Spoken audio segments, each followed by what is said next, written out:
All right, wonderful. Welcome to the Finance and Economic Development Committee meeting on Tuesday, March 22nd. We'd like to call the meeting to order. It's 9:02. First of all, we need to approve the agenda. Are there any additions or changes to the agenda? Mr. Ellis, go ahead.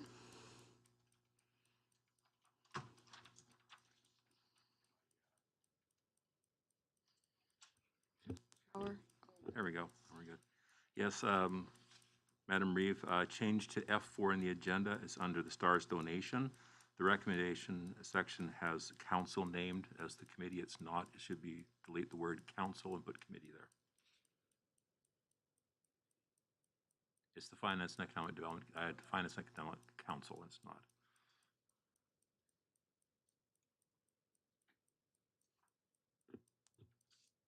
Are there any other changes or additions to the agenda? Councillor Clark, Councillor Tuza, no, Councillor Smith, Alfred. Wonderful. Can I get a motion to approve the agenda? Councillor Tuza, go ahead. Make the motion to approve the agenda. Thank you. Call the question. All in favor? Thank you. Next, item B, minutes from the January 25th, 2022 Finance and Economic Development Committee. Were there any errors, edits, or omissions found in those minutes? Seeing none, can I get a motion? Councillor Alford, go ahead.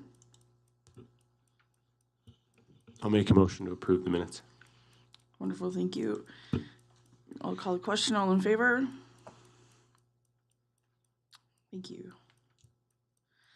All right, so we've got no business arising from the minutes, no unfinished business, and we do have two delegations today, one from STARS and one from our auditor, Avail LLP, but those don't start until 9:30 and 10 o'clock respectively, so we're going to be moving right into item F1 under finance, which is the page 29 of the agenda package, and it's the 2021 draft financial statements.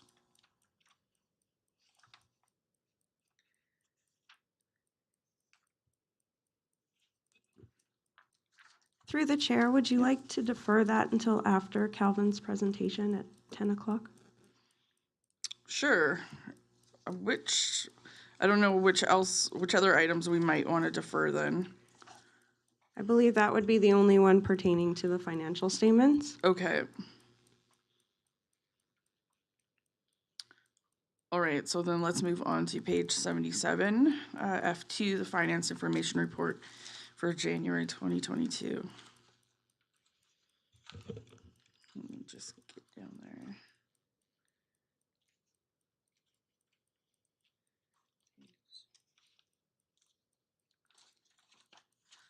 All right, Ms. Tutt, if you want to present your information report. Thank you. This morning, I am asking that the Finance and Economic Development Committee accept the report as information. For the month of January, we had income received of $618,877. Our expenses for the month of January amounted to $575,039, and our payroll expenses for January were $158,000. As per usual, the attached reports demonstrate the income and expenses for departments for January, the extraordinary checks issued report, as well as the payroll breakdown. Are there any questions? Thank you, Ms. Tutt. Are there any questions of council for this January report?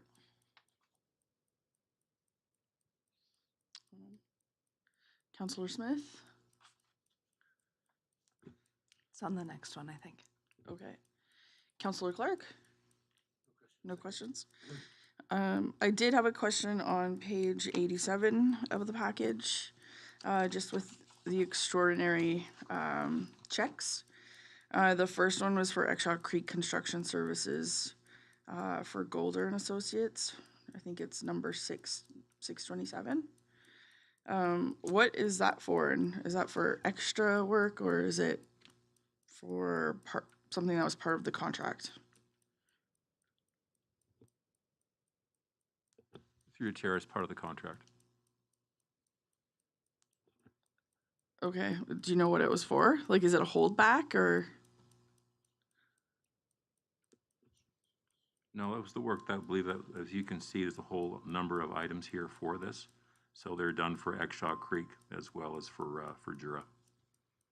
The AT channel extension, that is for Jura Creek Phase 2, but that's not our project. That's actually over a transportation project. We're a flow through for those funds.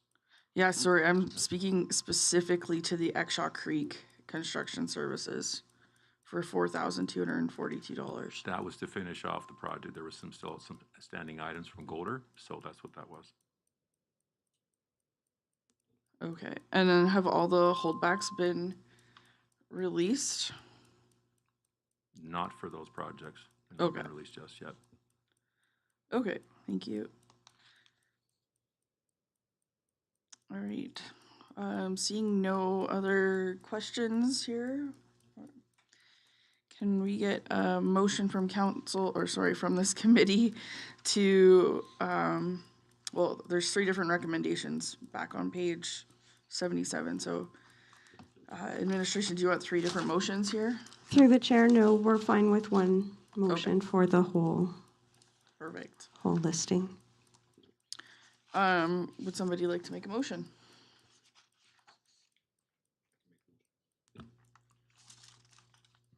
I'll make the motion for a staff recommendation to accept the report for income, expenses, and payroll for January. Wonderful, thank you. Is that enough clarity? Yeah. Any more discussion? Call the question, all in favor? Thank you. All right, the next item on the agenda is page 91, Finance Information Report for February 2022.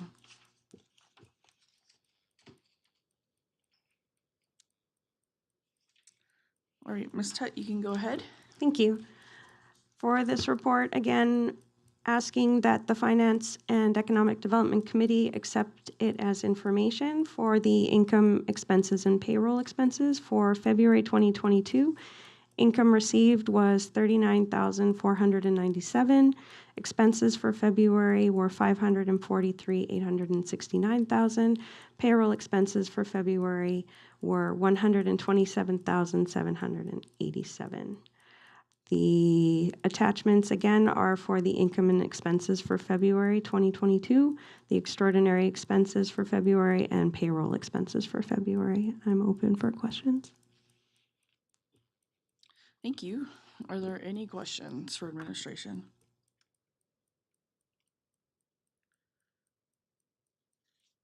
Seeing none.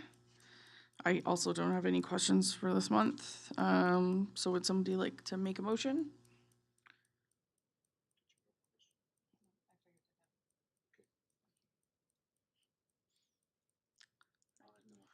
Thank you, Councillor Clark. Councillor Clark made the motion for staff rec. Any more discussion? Call the question, all in favor? Thank you. All right, item F4, page 105 of the package, STARS donation. Thank you, Reeve Mr. Ellis. Oswald. Go ahead. Thank you. We have received, actually, for the past 20 years, the MD has been very supportive of the STARS Foundation. STARS Helicopter Air Ambulance Service has assisted the MD on many occasions when there have been issues, emergency issues in the backcountry especially. The MD has previously gone and had different donation pledges made to STARS. Since 2013, we've entered a 2-year pledge for 2013, 2014, 3-year pledge for 2015 and 17, and a 4-year pledge for 2018, 2021. That pledge is now finished.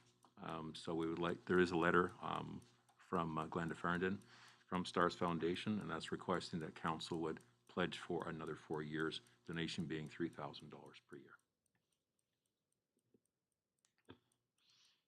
Wonderful, thank you. Is there any discussion?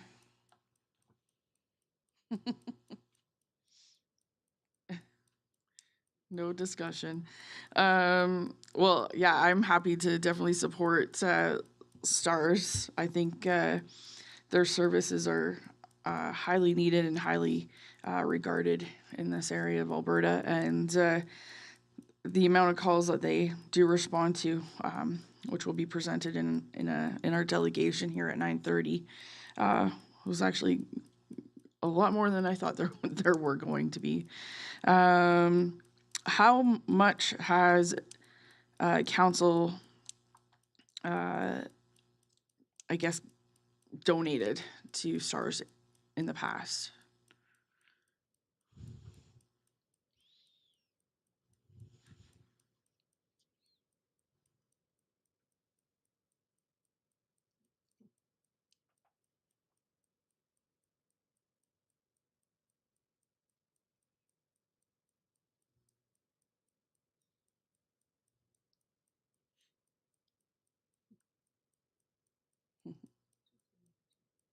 Yeah.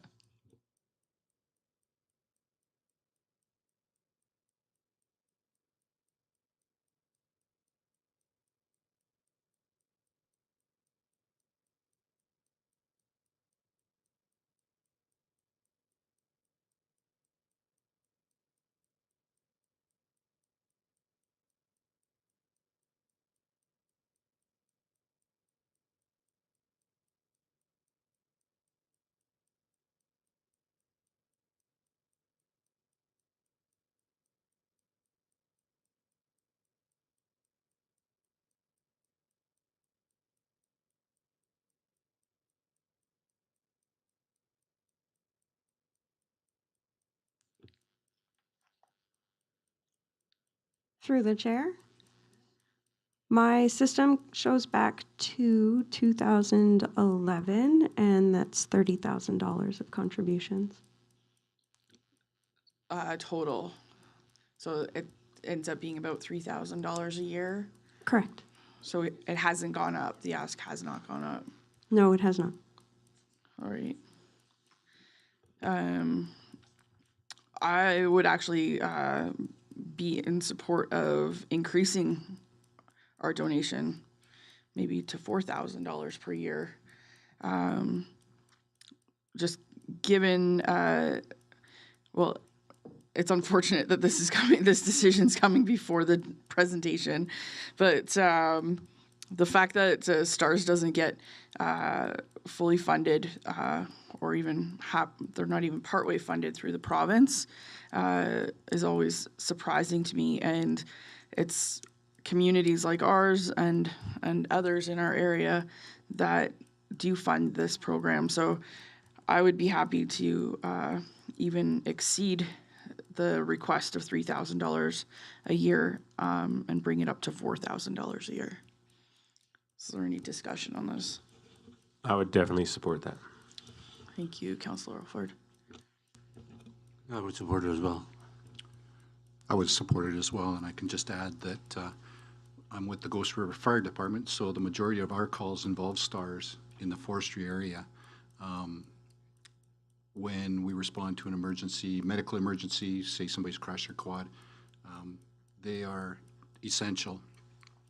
Give you an example, we've had some calls where we've had to four-wheel drive into some places, and then I walked another 2 kilometers to the patient, and then we had Canmore bring the patient out to the ambulance or STARS. It saves time for the fire department in the end, saves us money, and of course, the advantage of getting a person to the hospital for life-saving emergency care. You can't put a price on that. So $4,000 a year is pretty cheap. And I know that's usually used for people outside the MD that visit our area to recreate, but one call for one member of our community is worth it. Thank you, Councillor Tusa. I agree. Any more discussion on this? I'd just like to make a point, and I'm not sure people understand that you can actually sign, you can actually, which I have done, sign up for STARS, and they will have all your information. So if you have an emergency, you just give them your number, and they make the decision whether to phone 911 or bring in a helicopter. Yeah, that's very interesting. helpful to people like us who live very remotely. Right, for a very rural population. Councillor Smith, go ahead. Thanks for that, Paul. I had no idea that you could sign up so that it made efforts easier. That's an excellent little tidbit to know. Yeah. I am in full support, but how does that impact our budget line? We have sufficient budget and council initiatives to cover that. I think you've heard from all of us. All right, wonderful. Is there any more, well, I guess, yeah, any more discussion on this? Would somebody like to make the motion? Go ahead, Councillor Smith. Let me just bring it up here. I make the motion that Finance and Economic Development Committee support the STARS Foundation with a 4-year pledge to donate $4,000 a year starting 2022. Thank you. And just for clarity, that is a recommendation to council, just so. Sorry, yes. That's okay. All Way to right. skip Is there one any line. further discussion on this? All right, I'll call the question. All in favor? Wonderful. Thank you.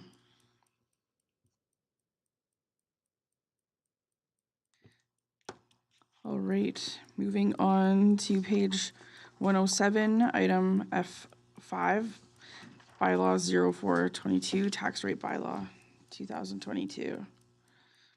It's page 107. And Ms. Tutt, I'll let you begin.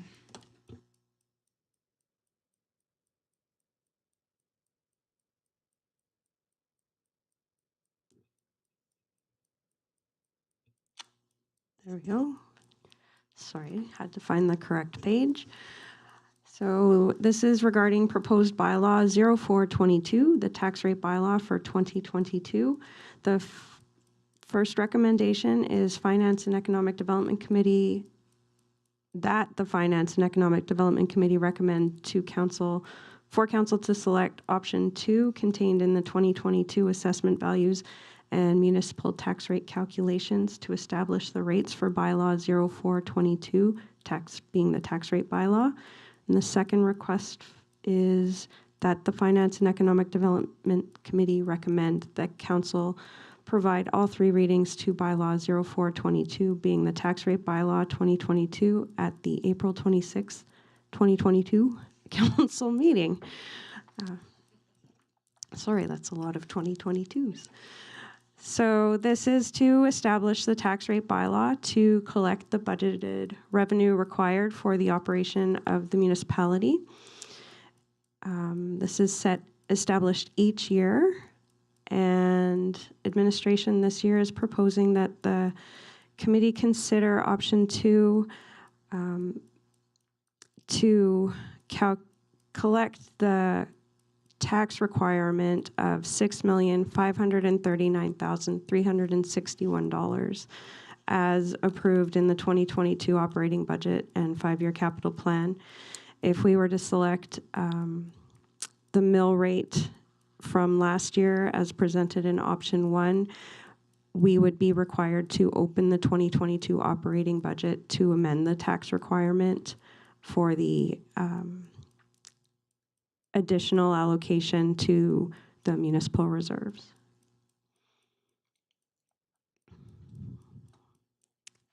I would like to start the discussion. Wonderful. Thank you. Go ahead, Councillor Clark. I'll make the motion to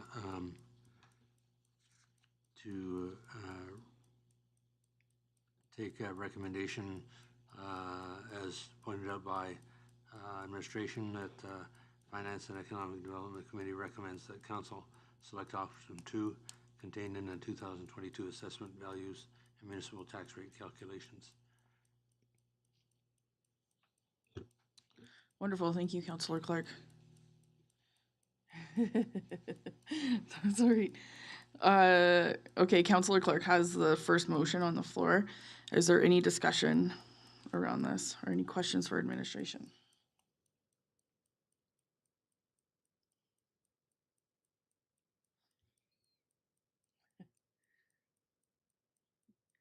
There's no bad questions.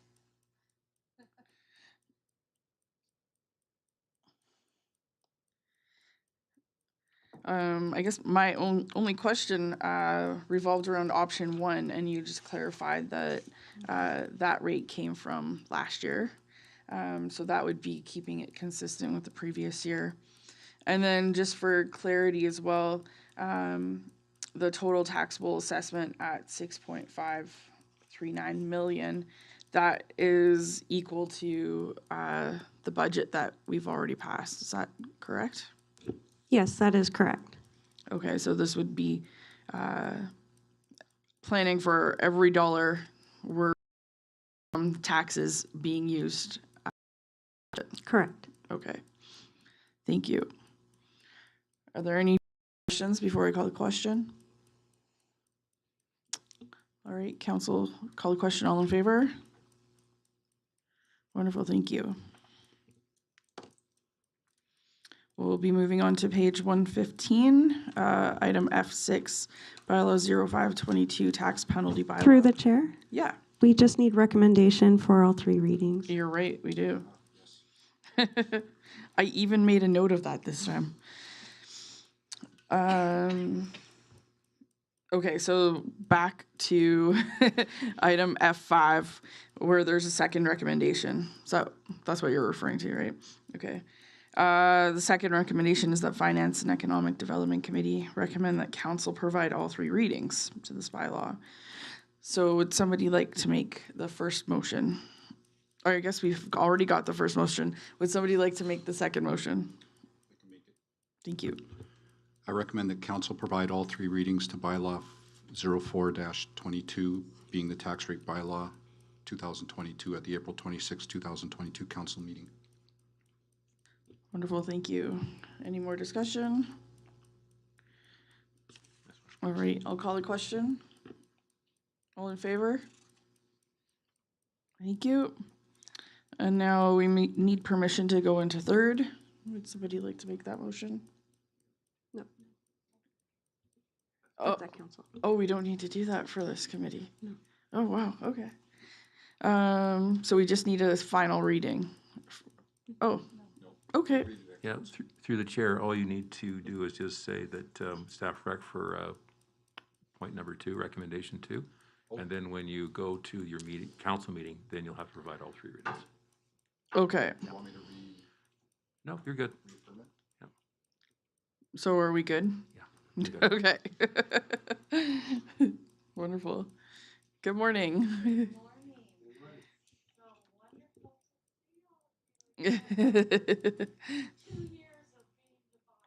It's been a long time. We're happy to be back.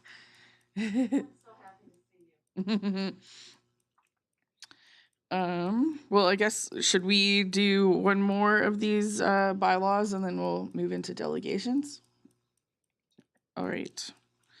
So we'll move on to page 115, item F6, bylaw 0522, tax penalty bylaw. Go ahead, Ms. Tutt. Thank you. This is for bylaw 0522, and today I am asking that the Finance and Economic Development Committee recommend that council provide all 3 readings of bylaw 0522, being the tax penalty bylaw, at the April 26th, 2022 council meeting. Bylaw 0522 is required per the Municipal Government Act to establish a tax penalty for the year. We cannot estimate the income that will be received from having a tax rate penalty by law. However, in 2021, we did collect $99,000 in penalties on overdue taxes. The proposed bylaw is that a 9% penalty would be applied on July 1st following the June due date, and then an additional 9% penalty applied on January 1st, 2023. Wonderful. Thank you for your presentation. Council, or I keep calling you guys council today, committee. Are there any questions? Go ahead, Mr. or Councilor Tiza. Ms. Tutt, is that interest rate consistent with the penalties we've had in prior years? This is the same penalty that we've applied annually. Thank you. Any further questions? No? My question for administration was, what happens with the collections that or the revenues that are generated from this penalty? Where does that money go? It is allocated to reserves per F16 as a surplus. And just to refresh my memory, was that the allocation where it gets split between 4 different reserves? Correct, to the capital reserve accounts. Okay, thank you very much.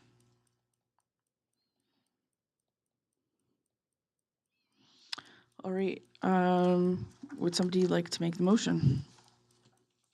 Councillor Alford, go ahead. I'll make a motion that staff rec, finance and economic development committee recommends to council to provide all 3 readings of bylaw 0522, tax penalty bylaw at April 26, 2022 council meeting. Wonderful, thank you. Any more discussion? All right, I'll call the question. All in favor? Thank you.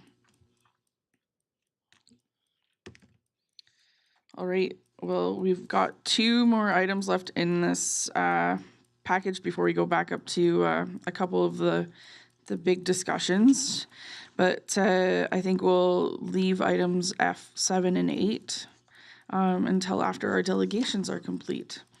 So I guess now I would like to call up Glenda from STARS to do her presentation on STARS Air Ambulance.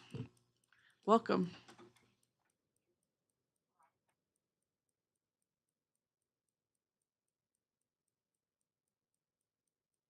Presenting to other councils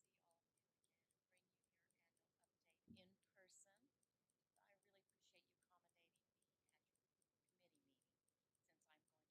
timely. Appreciate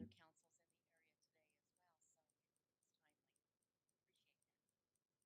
So, also did bring you a new STARS calendar for your office, as well as the latest Audities with Leslie at the end. Thank you very much. So, our mandate is to continue to be innovative in order to be able to bring critical care anywhere. And so I've included, you'll see that there are some familiar slides and with just updated information, because I wanted to include that so that it was a well-rounded overview, especially on the benefit of the new council members as well. So it's an honor to meet all of you. And my name is Glenda Farnden. I'm the Senior Municipal Relations Liaison for STARS, so I work with municipalities across the entire province as well as N2C. And I've had the pleasure of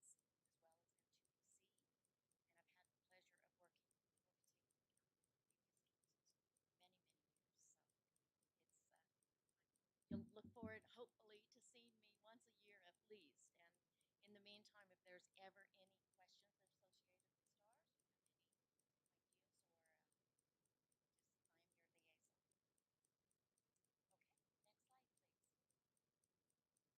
So the COVID pandemic, well, it continues, and STARS remains under very strict protocol to protect our operations. Our transport physicians provide critical care guidance as well as assist healthcare professionals with airway management, resuscitation, ventilation procedures.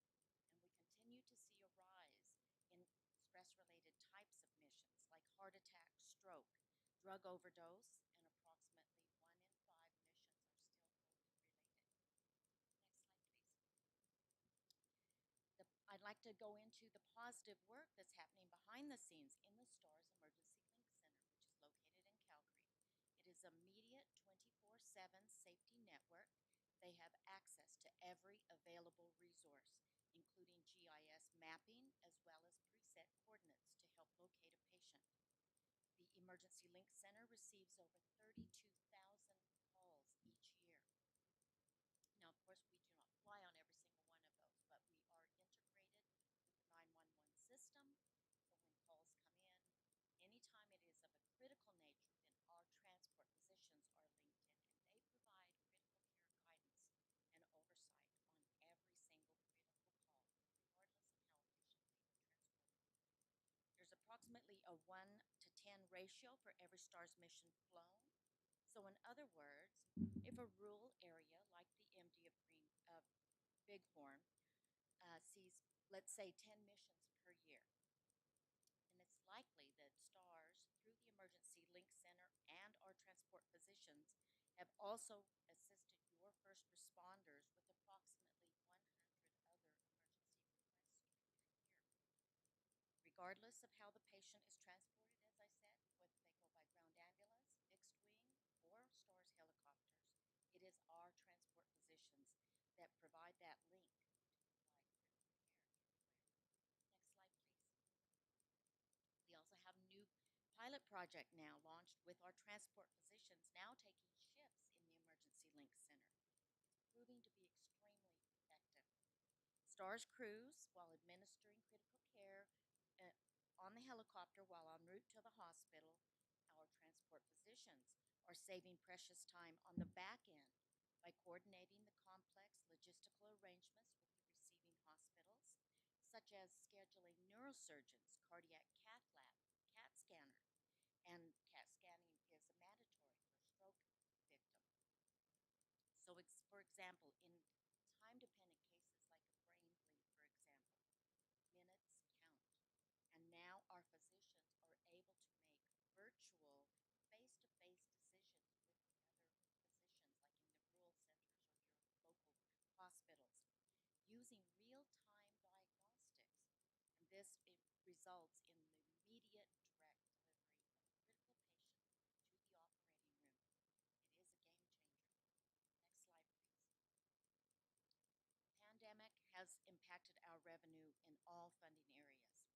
The long-awaited HEMS review that was released by the Government of Alberta posed several recommendations regarding STARS, but for now these remain only recommendations. They have advised us that they will continue with consultation before any decisions are made.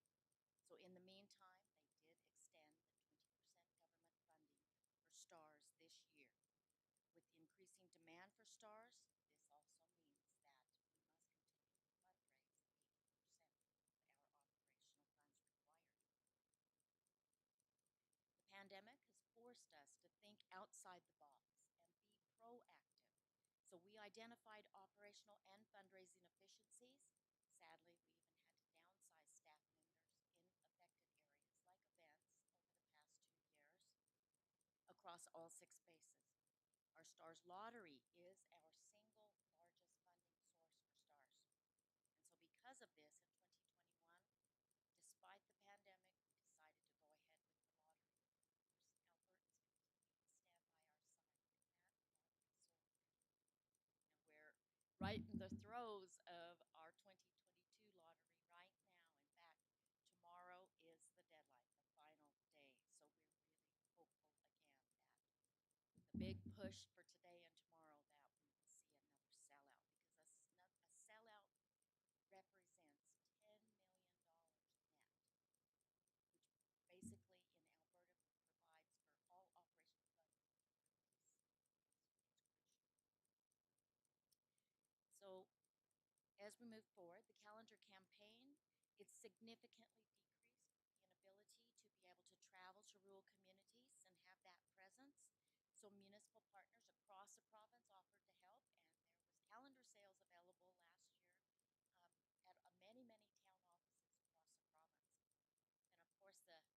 pandemic continued and many offices were still remained closed to the public, so it wasn't exactly as good as it could be, but we've heard from most of them that said that this year as well in July, they will also once again host having calendar sales so that it's readily available and easily accessible to their communities and their residents.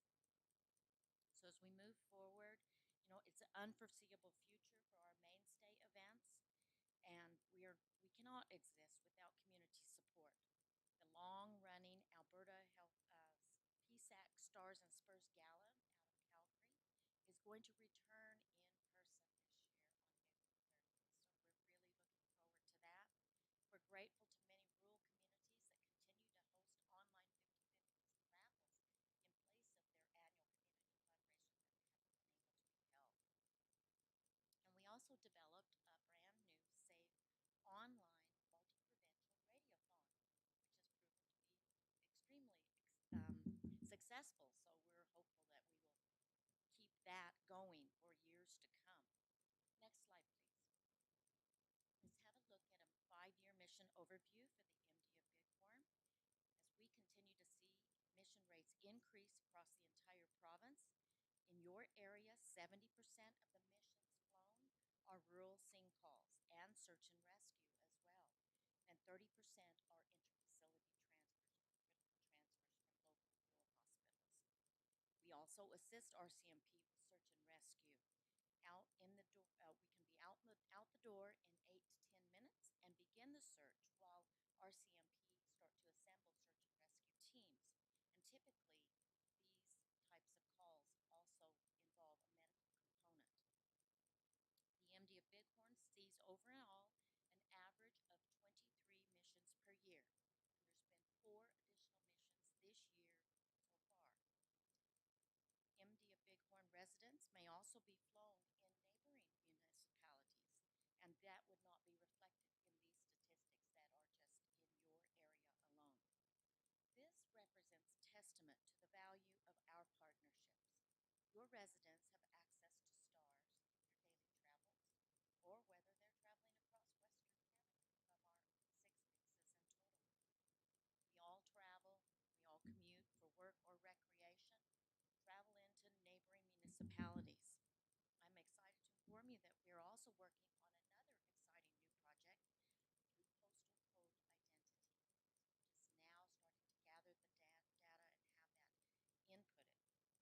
This will help to identify where an MD of Bighorn resident has been flown by STARS, even in other provinces across Canada. So please look forward to, I'll be able to have more in-depth information for you at the next update. Next slide, please. Municipal partnerships are vital to our sustainability. The green areas that you see represent municipal supporters like yourselves, including into northeastern BC. Municipalities recognize STARS as an essential service and also a vital emergency protective services asset. 90% of Alberta rural and urban municipalities are united in regional partnerships, like the MD of Bighorn, as well as your regional neighbors. The majority of commitments are pledged at either $2 per capita up to $90 per capita rate, or some have chosen to be on annual fixed dollar values because that fits well into their budgets each year and maintains consistency for us as well as for you in budgeting.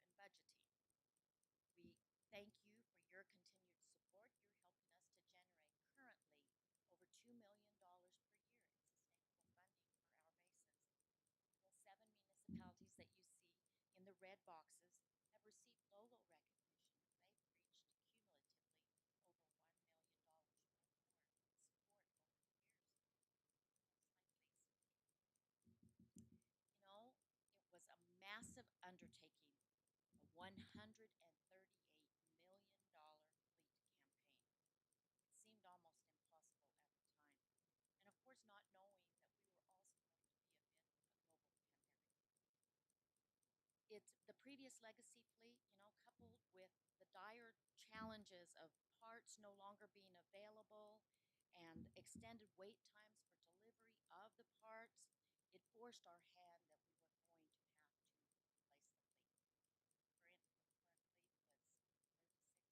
was 36 plus years old, so it was time. And so we reached out to federal, provincial, and municipal governments who all embraced the vision of having a new fleet to go forward and serve for the next generations to come.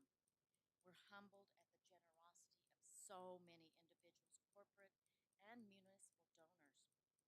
And with very recent gifts, we have reached the initial fundraising goal of the capital campaign. So just very recently, since this was sent to you, we have reached the goal. With the increasing mission volumes that we've seen in the last 2 years, we decided last year that we would also purchase a 10th helicopter because we wanted to take advantage of the pricing that was currently offered to us through our initial contract with Airbus helicopters for 9, totally the initial 9. And so dependent on market value and the rate of the US dollar, we anticipate that the proceeds from the previous sale of the previous helicopters could generate as much as $15 million, and this would be going towards that 10th helicopter. We expect to receive the last 2 remaining, which are going to be designated to the Grand Prairie and the Edmonton bases in the coming weeks, like just in the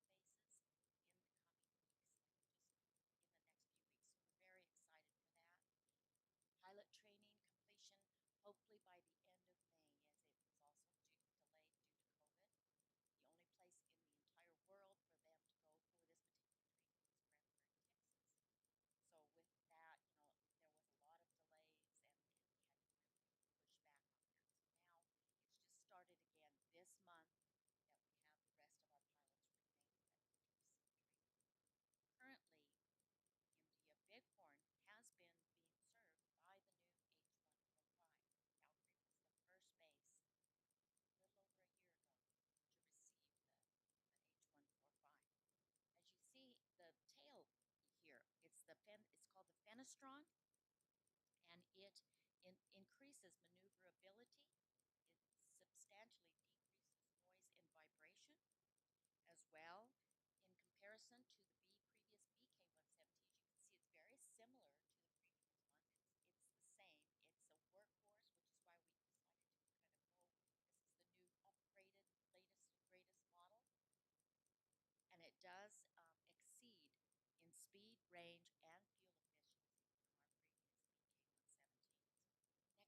Next slide, please. The H145 has breakthrough technology. It has powerful twin engines, just like the previous BK-117s, unbelievable cockpit feature with advanced avionics, autopilot, auto hover, 5-bladed system, which provides increased lift and load capacity and very beneficial in the terrain like your terrain here, where it's very complex, mountainous, a lot of wind gusts. So the 5-bladed system is perfect for this area. It also has reduced cost because it has reduced maintenance time, has less frequent scheduled hourly maintenance schedules, so that also attributes to less cost in the end. Let's see, I've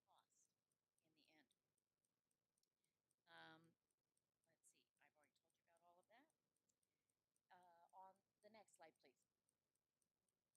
We also have the latest state-of-the-art intensive care unit environment.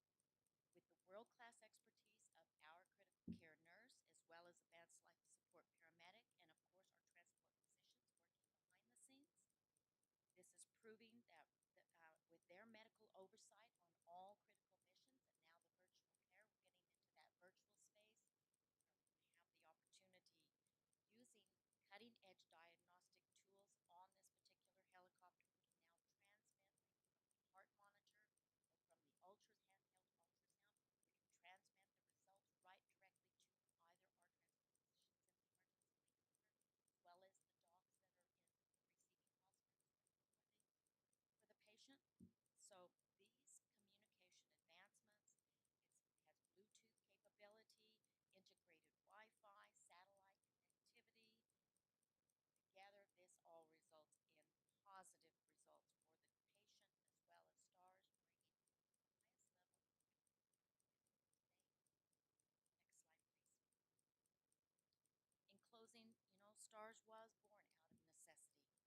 been serving Albertans now since 1985.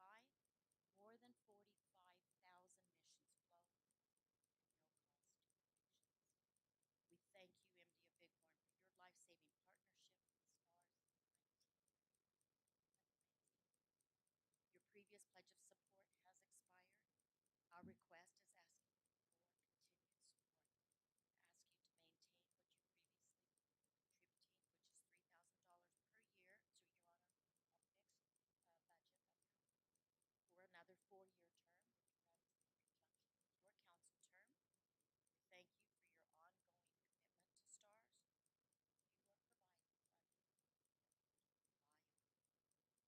are providing funding that we can rely on. A life is saved every day, and it's partnerships that make this possible.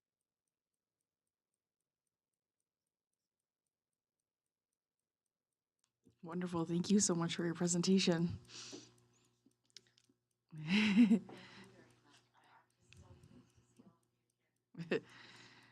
Well, I'll be the first to share the news with you that this committee supported funding STARS again for the next 4 years. We already made a vote on that before you came in, but we actually increased our donation to $4,000 a year. So thank you for everything that you do to support our community. Oh, that's wonderful. Thank you very much for that. We really appreciate it. Are there any questions? Go ahead, Councilor Clark. Thank you, Glenda. Great presentation, as usual. And I wonder if you would explain the sign-up process for people that where you can sign up for STARS and then you just phone STARS and give them your number for rural areas. Site registration. Yes, that's right, yeah. Okay, so through the Emergency Link Center, we have site registration, and it is provided, largely it's industry that uses that when they have areas that they're going to have employees working in, especially in remote areas. We also have municipalities that utilize that in several different ways.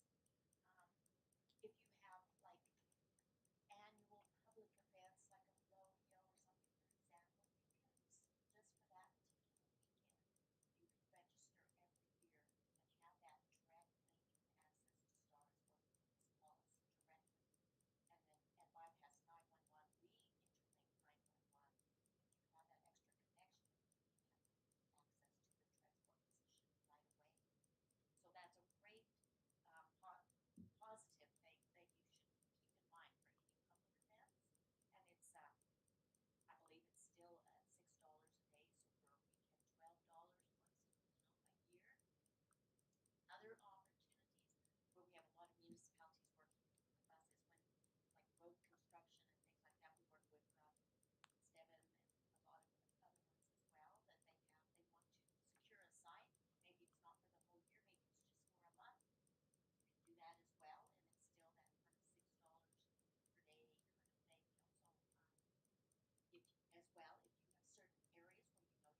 I have signed up, Glenda.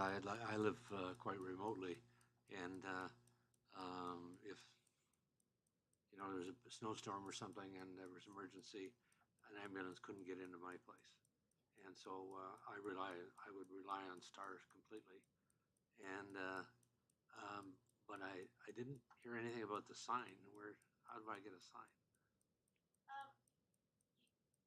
Lots of farmers, they would, we can help you with that, but I mean, they would construct some kind of a I sign see. Okay. at a crossroads or Okay. something, I got it. Okay. just so that it would Yeah. help their neighbors as Yeah. well. Yeah. And then you can contact us and we can help you with getting, something world class. Yeah. That says STARS emergency, site registry, site, and then your number. Yeah. Because then it does benefit neighbors as well in the area. Yeah. So if you'd like to do that, you can, I can connect you with the STARS emergency place and work on it.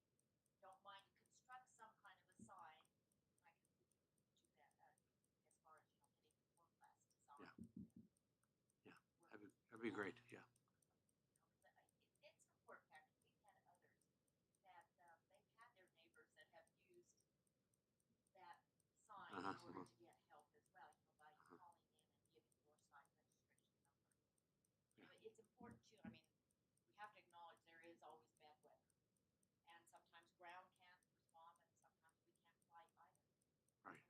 That's that extra component though, that you can still have someone call in and have direct access that through the transport positions that will guide whoever's there to help you, or whether you need help, whether we can find someone else in the area that can get to you.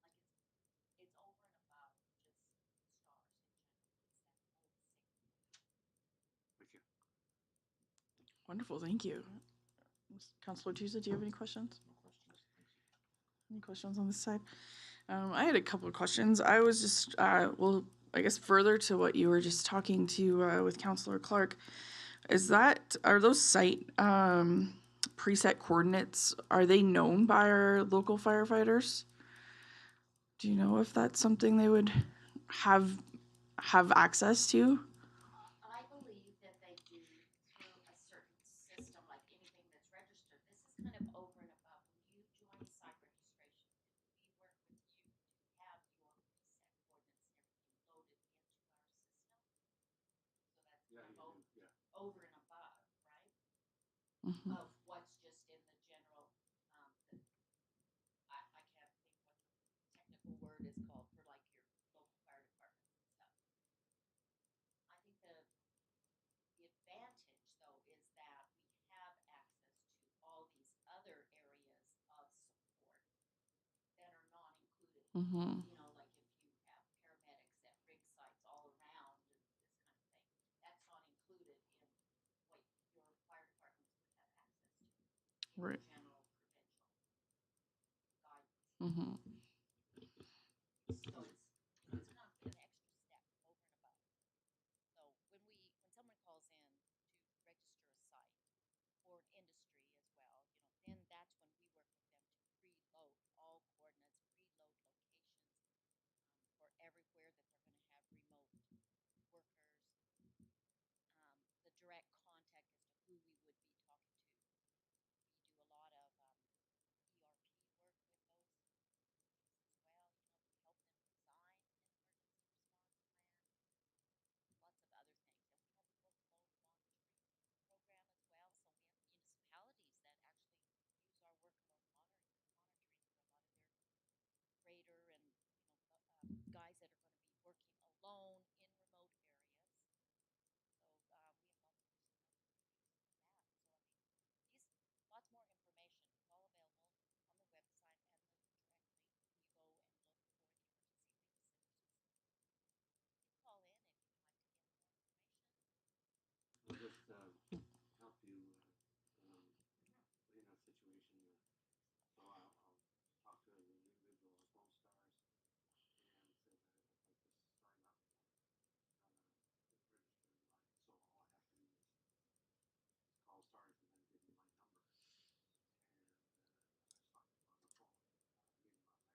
Mhm. amazing at everything that's helpful that they are. They don't, and the biggest thing, they can have up to 30 different callers all on the same call at the same time. They immediately if, you need all the different local resources, so RCP, fire, maybe rescue, maybe alpine helicopters, the docs at the receiving hospital, the neurosurgeon, maybe a specialty team if it's a pediatric, maybe it's a PICU specialty team, whatever other callers that they may need. If it's a rollover, something, there's dangerous goods, they may have them on the call as well. Like everybody's getting the same information at the same time. Wonderful, thank you. I have one more question, and I know you don't charge your patients for this service, but is this something that you do get compensated for if you're, say, doing a call in a provincial park or on a highway? Is that something that the province will compensate for you for? No, like Okay. our block funding of the 20% that we currently get from the government, that kind of covers all the interfacility calls, critical calls from a rural hospital into a higher level of care. Well, it doesn't cover it, but you know what I mean? It's to help offset those calls. Yeah. Right?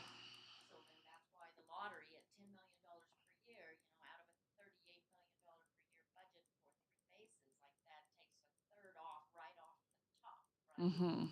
So that's why that's so important. And then the rest is just community support, municipalities like yourself, community events each year. So it's been quite trying the last couple of years, when we couldn't have any community support, we couldn't have any events, that really took a lot off the top. And the numbers went up. Now we were assisting with the pandemic. We had to, dip into reserves to help to keep that going. We are currently hopeful now that HEMS review has been released. We're really hopeful that maybe this fall we will hear something, because some of the recommendations regarding stars in this review, this is the ministerial review that was released, not the Alberta Health Services. We haven't seen their review yet. So from the government of Alberta, they recommended that we have new air ambulance legislation in Alberta, which you're different than in Saskatchewan and Manitoba. So they made that as one recommendation. They made a recommendation that STARS would be recognized as the dedicated critical care air ambulance in Alberta, and that they would move to 50% government funding for us. But as I said, these are just recommendations. We're also still waiting for the review coming from Alberta Health Services. So we're hopeful in the fall. Wonderful, thank you. Councillor Clark, we've got to wrap it up here, but do you have one more quick question? Quick question. Oh, can you turn your mic on? How do you serve the reserves? Excuse me. How do you serve the reserves, Glenda? The native reserves. Oh, we do serve the native reserves currently, and we do work with some of them. We're still working with the federal government as to whether or not there might be some opportunity for partial. My next question, yeah. Or not, but I mean, it's still in discussions. We have been, but we do serve their areas as well. Thank you. That's it. Wonderful, thank you so much for your presentation and coming out today. Thank you.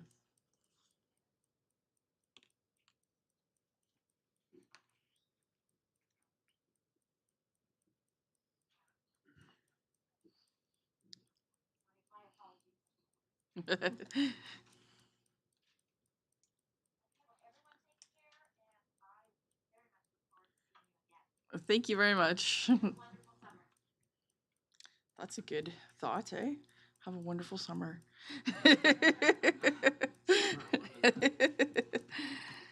All right. Calvin, I think you're next on the docket here. So Calvin Scott is with Avail LLP, our auditor. He'll. I don't know. Does anybody need a quick break? Okay, maybe we'll take 5 minutes. Thank you. Good idea.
Wonderful, thank you, welcome back.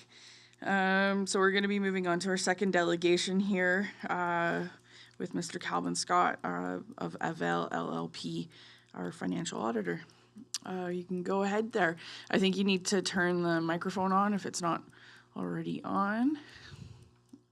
And perfect. Wonderful. And would you like questions as we're going through the presentation, or? What works best for you? We can do it in any way you see. Probably as we're going through it, then we don't have to refer back. Okay, so just so everybody knows, I might not see you guys over on the side of the table, so speak up. Thank you.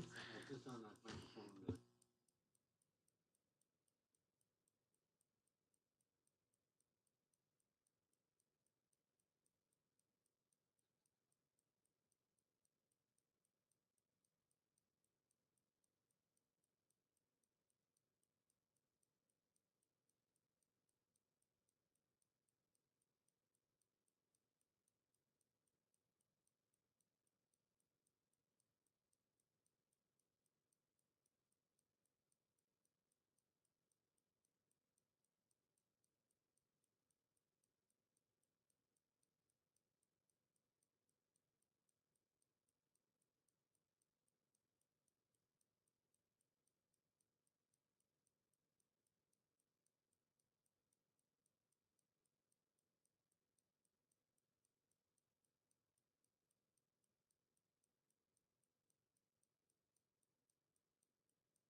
We'll run to the next slide if you can.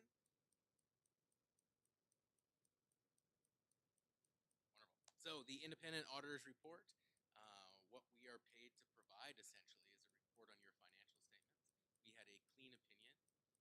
The independent auditor's report would state that the financial statements are the responsibility of management, and you as a council are responsible for the oversight of management. And us as auditors are responsible for identifying and assessing the risk of material in the statement, for understanding the internal controls of your organization, for evaluating the policies and the estimates that are made in those financial statements, for concluding on the going concern assumption, which is your ability to continue on into the future, and evaluating the overall presentation of those financial statements. So because we had no issues with any of these, we had a clean opinion on the financial statements.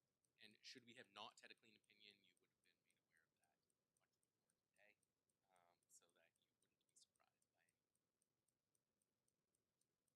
Now we'll jump you into the numbers.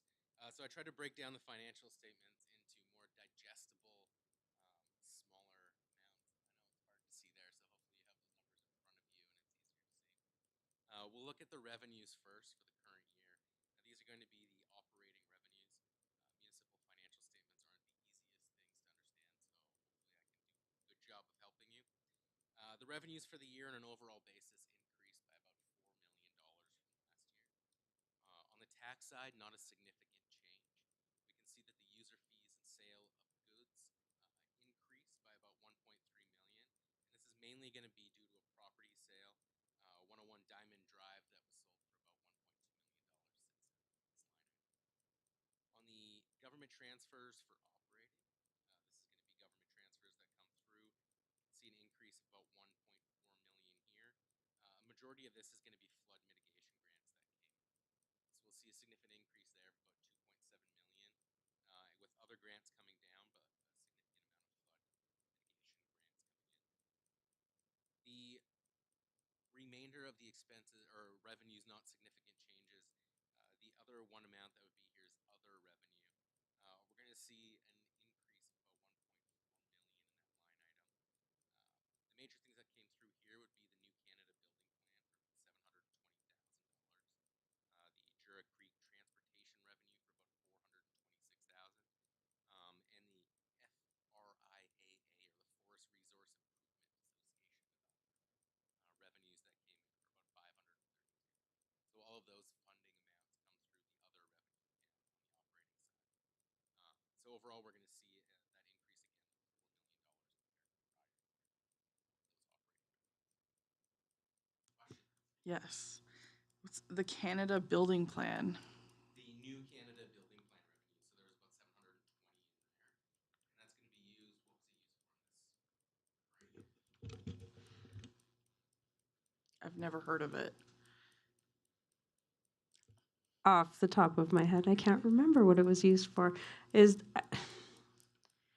the federal gas tax fund has a new name, and It does. That's the But- Canadian Community. oh, that's the Canadian community. Yes. Give me a moment. Okay. Thank you.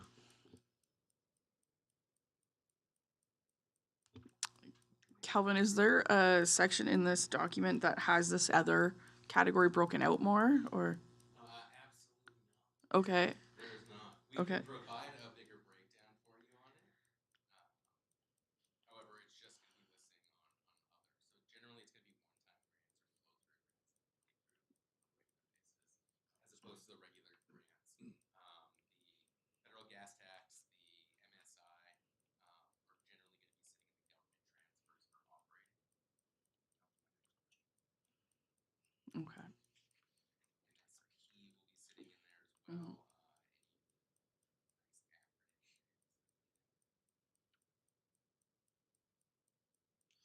It's just a large amount of revenue. Sitting as an other. Yeah, it's like miscellaneous, often left field.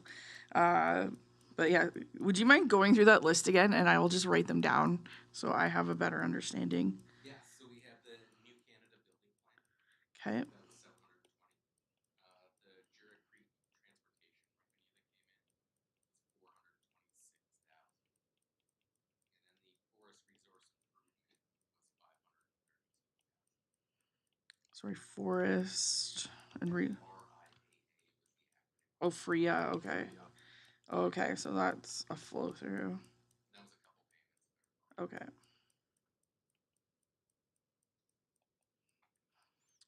All right, thank you. Maybe we'll move on while we wait for Ms. Tutt to find what that new Canada Building Plan was. Federal gas tax changes.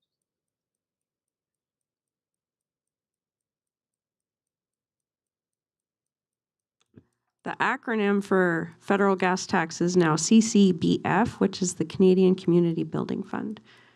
Another grant we have is the MSI.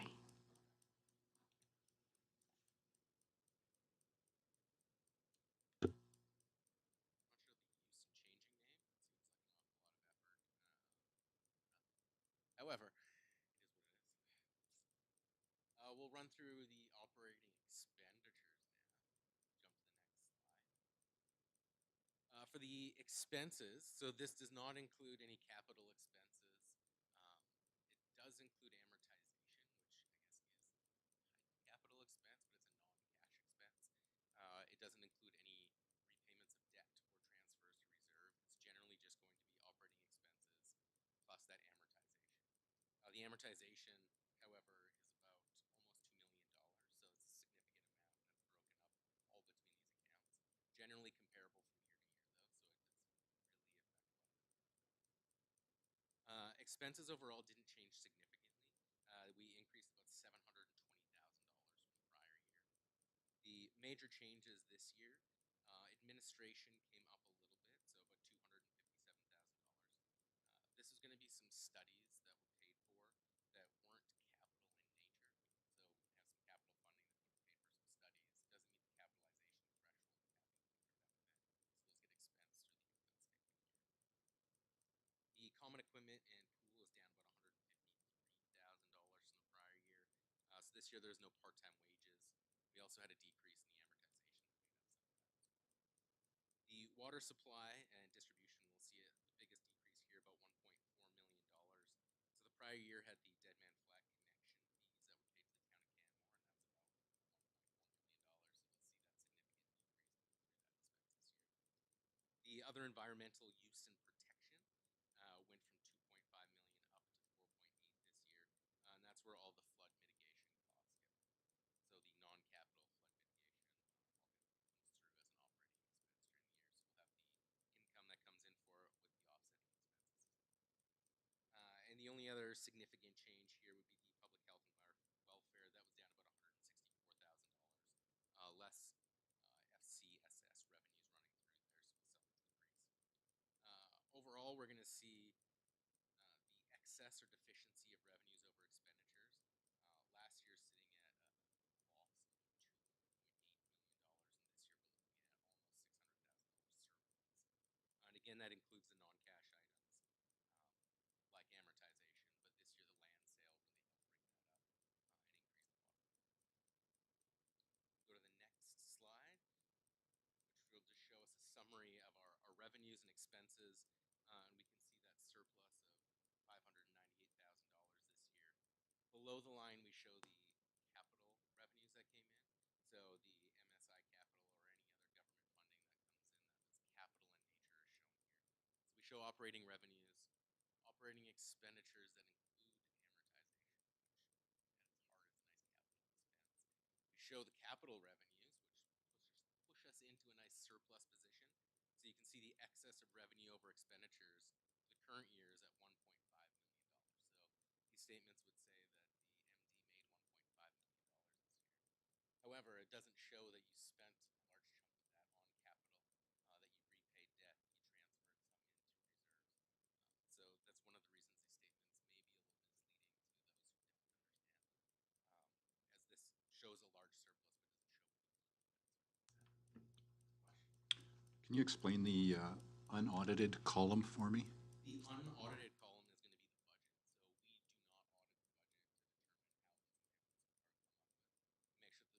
we do not audit the budget to determine how those amounts are come up with.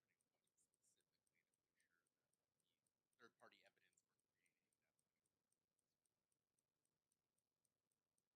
And the budget, again, would show a surplus because we're not showing, once again, those transfers to reserve, the debt payments, the expenditures for capital, for example.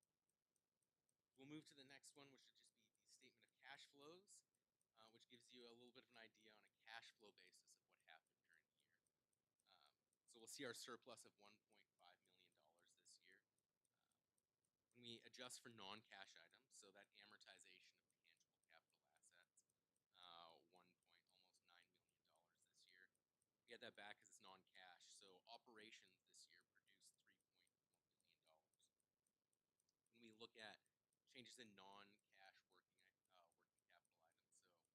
so the trade receivables, we see its increase in cash. So at the end of last year, there was a significant grant that had yet to come in. We received that during the year, so that increases our cash balance during the year. So that's why we show a positive coming in there. We'll show deferred revenue as having a negative balance of 1.4. So that's grants we received in the past we've now spent, so we're using up that cash. So when we show those changes during the year, we show that the operations actually produced $4.9 million of revenue this year, cash this year. What we did with that cash, almost $2 million of it was spent on capital. So we'll run through what was spent in capital this year, but almost $2 million spent in capital. Put a small bit in investments and repaid some debt. But on an overall basis, on a cash flow basis, your municipality, as of December, increased its cash balance by about $2.8 million. A lot of that will come with grants that are received and yet to be spent, and money that was received from last year. But on a cash basis, there was an increase of about $2 million. Next slide. We'll show you the net financial assets.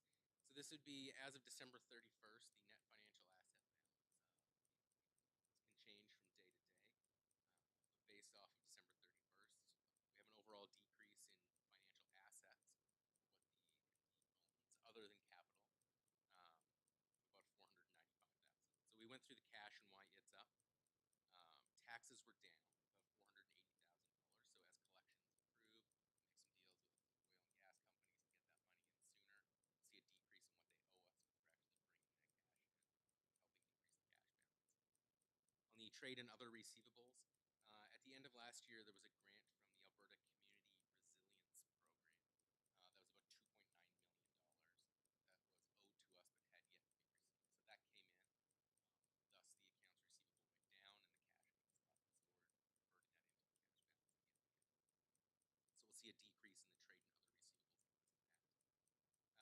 regular repayment of note receivable, so that came in. Our investments are up a little bit, although probably not earning near as much as they used to. The rates on GICs are ridiculously low at this point in time, so there's not as much income coming off of any of those investments right now, especially safe investments. Not a lot of income coming in. But on an overall basis, a decrease of about $495,000 in the asset side. Sorry to bug you for one more question. You mentioned oil and gas revenues. Taxes, the taxes, yes. We have revenue from oil and gas taxes? We have on the, just with oil and gas companies and having those tax revenues. Okay. Do you have an idea how much that is?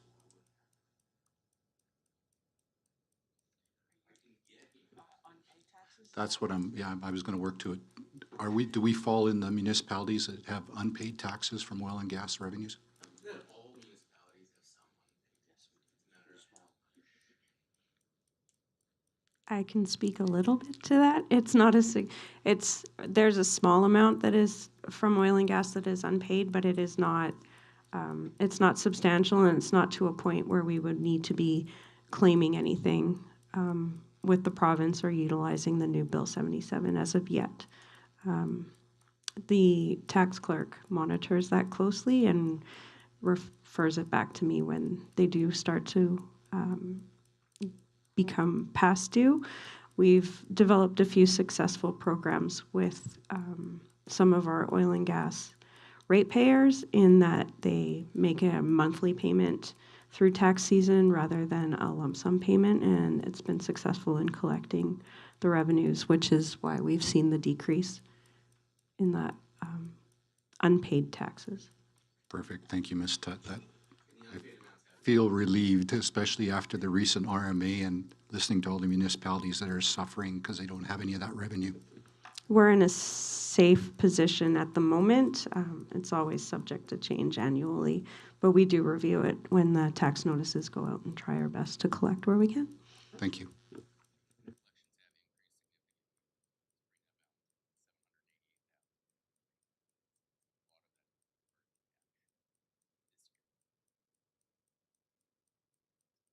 On the liability side, or what the MD owes, will have a decrease on liabilities. You owe about $2 million less as of December 31st in comparison to last year. So the accounts payable, depending what's happening, we'll see some decreases there. At the end of last year, there was 4 large invoices related to capital projects that weren't there at the end of this year. So we'll see changes, and that's just basically the timing of when those checks are written. The employee benefits, we'll see a little bit of an increase here. We've seen this across all municipalities. COVID caused people to work more generally, so we've had less people taking vacation as there was no place to go. There's more bank vacations. We're no different in your organization than any other in having that increase this year. The deferred revenue is down from 6.6 million to 5.1 million. So deferred revenue is going to be unspent externally restricted grants. So such as the MSI, the federal gas tax, or the CCE, as it is now. Those amounts that come in that have to be spent on specific projects, the unspent portion sits into a deferred bucket. So it's actually a liability. If you don't spend it on what you're supposed to spend it on, it needs to be returned. So it sits as a deferred revenue and is a liability. So that has decreased with some spending of that grants or less coming in. And long-term debt, regular repayments from 986 to 900. So and not a significant amount of debt by any means. So on an overall basis, the financial asset position of the MD has increased from 16.7 million to 18 million. So you're in a better position. If you had to pay down all of your debts, you'd be left with 18 million is essentially what we're supposed to do. Any questions on that?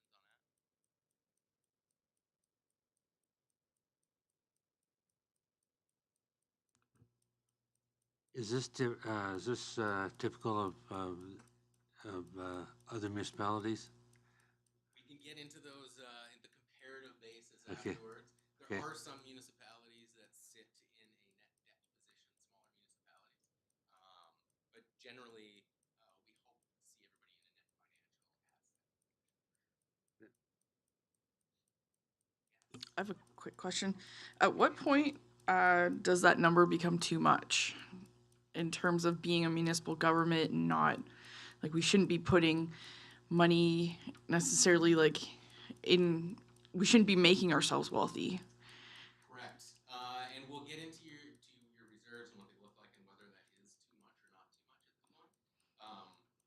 So I would say there's no indication that it's too much right now. It all depends on what your future plans are and what you're looking to do. We've got some expensive future plans with new infrastructure, so I know that's coming down the pipe, but yeah, that is a question I do get from residents every once in a while, because they see a number like this and then start to ask more questions. So Invested, there's receivables there. yeah, Yes. but if you can touch on that later on as your presentation goes along, that would be great. Thank you. And in some cases, a lot of those are going to be a result of trade and other receivables will include local improvement levies that are going to be paid back very quickly. So it's not that those trade receivables are cash at this point in time. That's a 20-year turning them into cash. So there's having that surplus there is one thing, but where it's at is another. So although it is an asset, it's not necessarily a readily but we'll look at that when we look soon at your net asset value.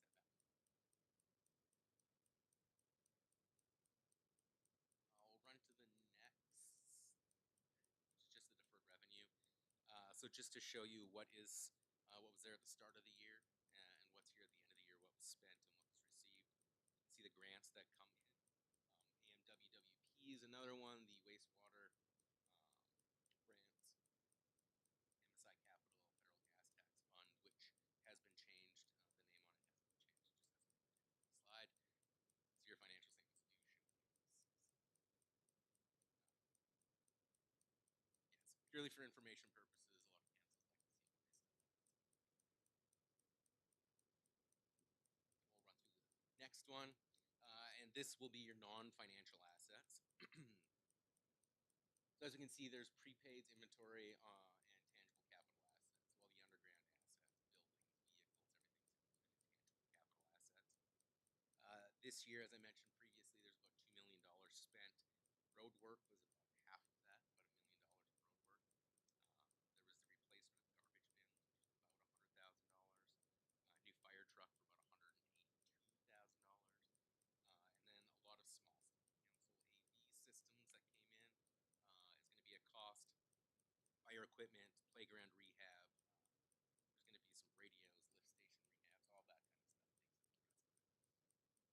So that will increase your tangible capital asset balance, and then it's offset by the amortization, which is just taking those and expensing them as much as you like. So we can see that at the end of the day, once we take the net non-financial assets, the financial assets, less the liabilities, you are left with an accumulated surplus of $92 million, which is a significant number, but that is not cash available. So we can see right below the breakdown of that. Of that $92 million, 73 of it has been spent on tangible capital assets. So that's your roads, your buildings, your trucks. $15 million has been put into reserves for future projects, and 4 of that is left sitting as unrestricted.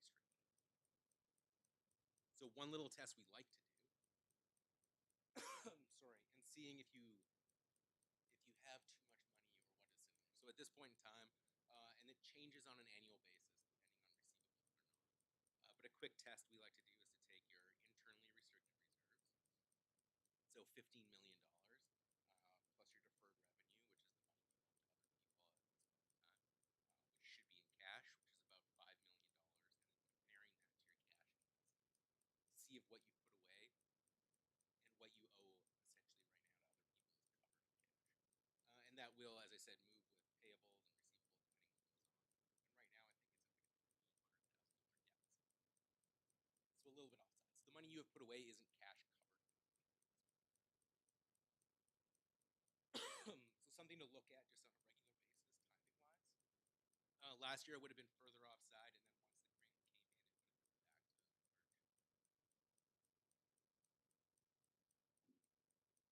we'll look at the breakdown on the next slide of what those reserves look like, the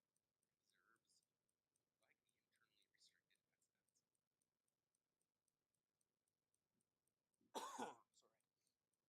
Sorry. And we can see that there are 15 million put away for future projects at this point in time. Just go a little bit further, you can see the total. That's 13, but there we go, 15, because that doesn't seem like the same one to me. So right now, this is the funds that have been put away for future projects, and with more coming. So your municipality does have an interesting difference from most, in that there are two reserves that are in a debit bank. So these are going to be funded by future utility needs. And I don't know if there's a plan in place at this point in time to make them happen or not, or We are working on a utility rate review to ensure that we collect back the, call them the negative reserves. yes. So that user fees collected in the future will offset that reserve account and eventually bring it back to a zero balance one day.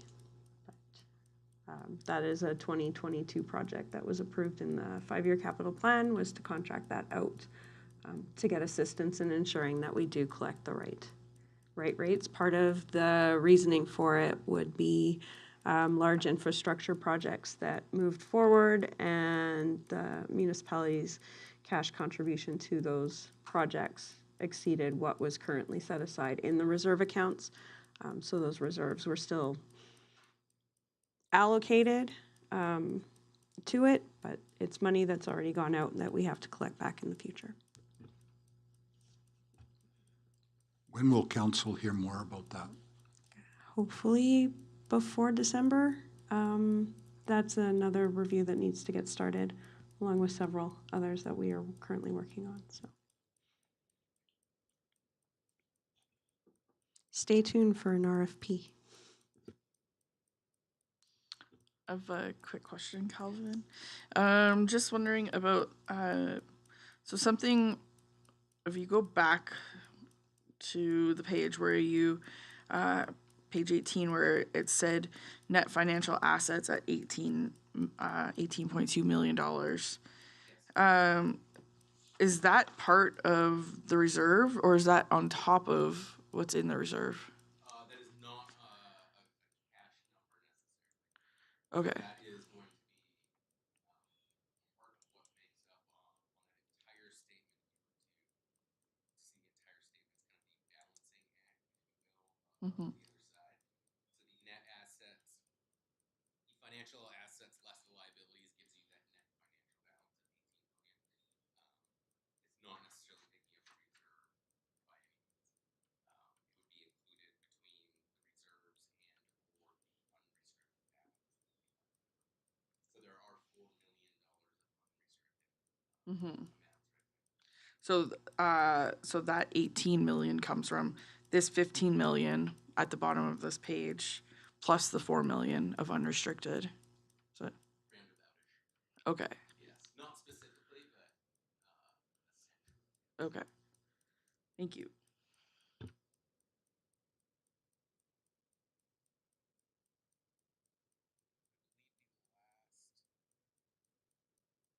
Two more things in the financial statements.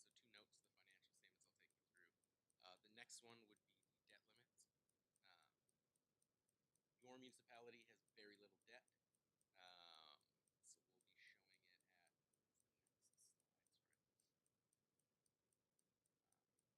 $900,000 worth of total debt. Your debt limit's at 21 million, so significant gap between current debt and the available debt. And on a regular basis, we remind people that the debt limit is taken off 1.5 times the annual operating revenue. And as we went through before, there are many one-time grants. There are land sales included in that. So that number is generally inflated on any given year where there's significant revenues that are one-time revenues. So we always remind you as a municipality that should you be looking for debt to normalize those numbers before going for debt. Sorry, could you explain the debt limit again? We've never actually, since I've been on council, had to go too far into debt, so I don't understand where it comes from. So you said it's Back, I think it's gonna be almost, the first number slide will show you,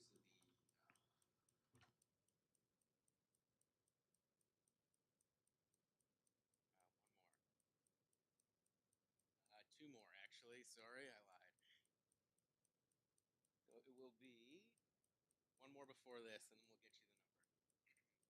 This revenue, so the 2021 column, that 14.3 million, is 1.5 times that number, is how it's calculated. So it excludes capital revenues, but does include those one-time amounts. So the sale of land, the one-time grants, everything else. Yes. And that's why we say, and if you can see, it's changed significantly from last year already, which was at 15. But I don't believe that you have changed that much as a municipality in general to say that you've gone up from 15 to 21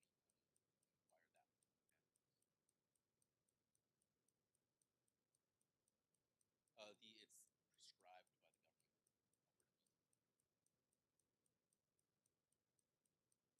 You're very far from it, whether it's normalized or not, but just something to keep in mind. I would never recommend pushing up. I doubt your taxpayers would appreciate that either. Yeah, you got $21 million. Go get it and spend it.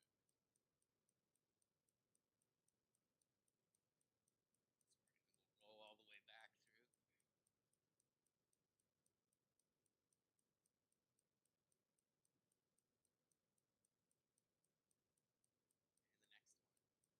one. One thing on your financial statements this year, which happens on a regular basis in all municipalities, we had a prior period adjustment. So on some of the columns, you would have noticed a restated. The funding of one of the grants or an expense between grants had changed, and so we've just shown the prior year statements were adjusted to reflect that. Happens on a regular basis. Statements of funding and expenditure are due subsequent to the audit happening, so different projects will, the way things are funded will change subsequent to us being here, and then we just reflect that in the next year's numbers. Now we move into the indicators of financial position, so or condition. So I guess we'll, before that, if there's any questions on the financials still, this will just compare your municipality to other municipalities. So I guess if there's other questions, the numbers first, we can touch those. Go ahead. It's not a question. I just wanted to respond to the question of the committee regarding the New Building Canada Fund. It was used for flood recovery for Exshaw Creek. Okay, thank you very much.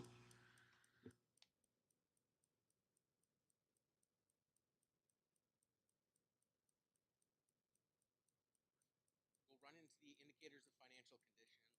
So this is a report we built. We take numbers from Alberta Municipal Affairs and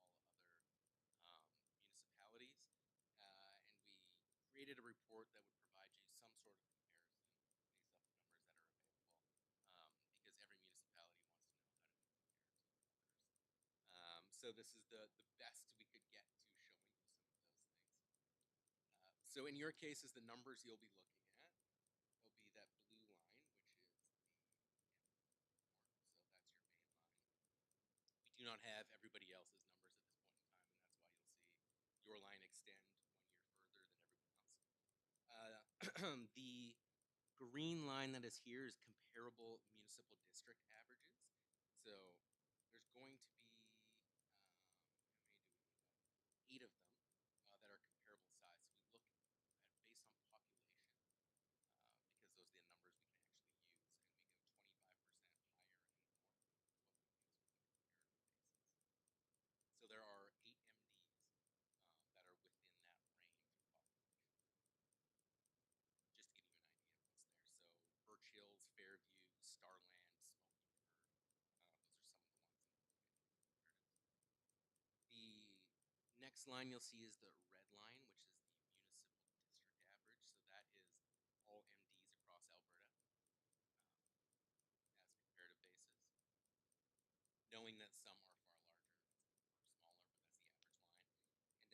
also go through on the purple line. Hard to differentiate.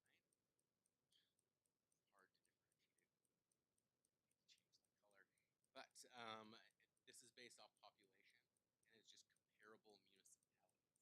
So anybody within that same 25 to 75% population. But it could include villages, towns, cities, anybody that would have comparable population. So different comparisons there, just to provide a basis. Any questions on that? Yes. Do we ever look at a comparison based on assessment?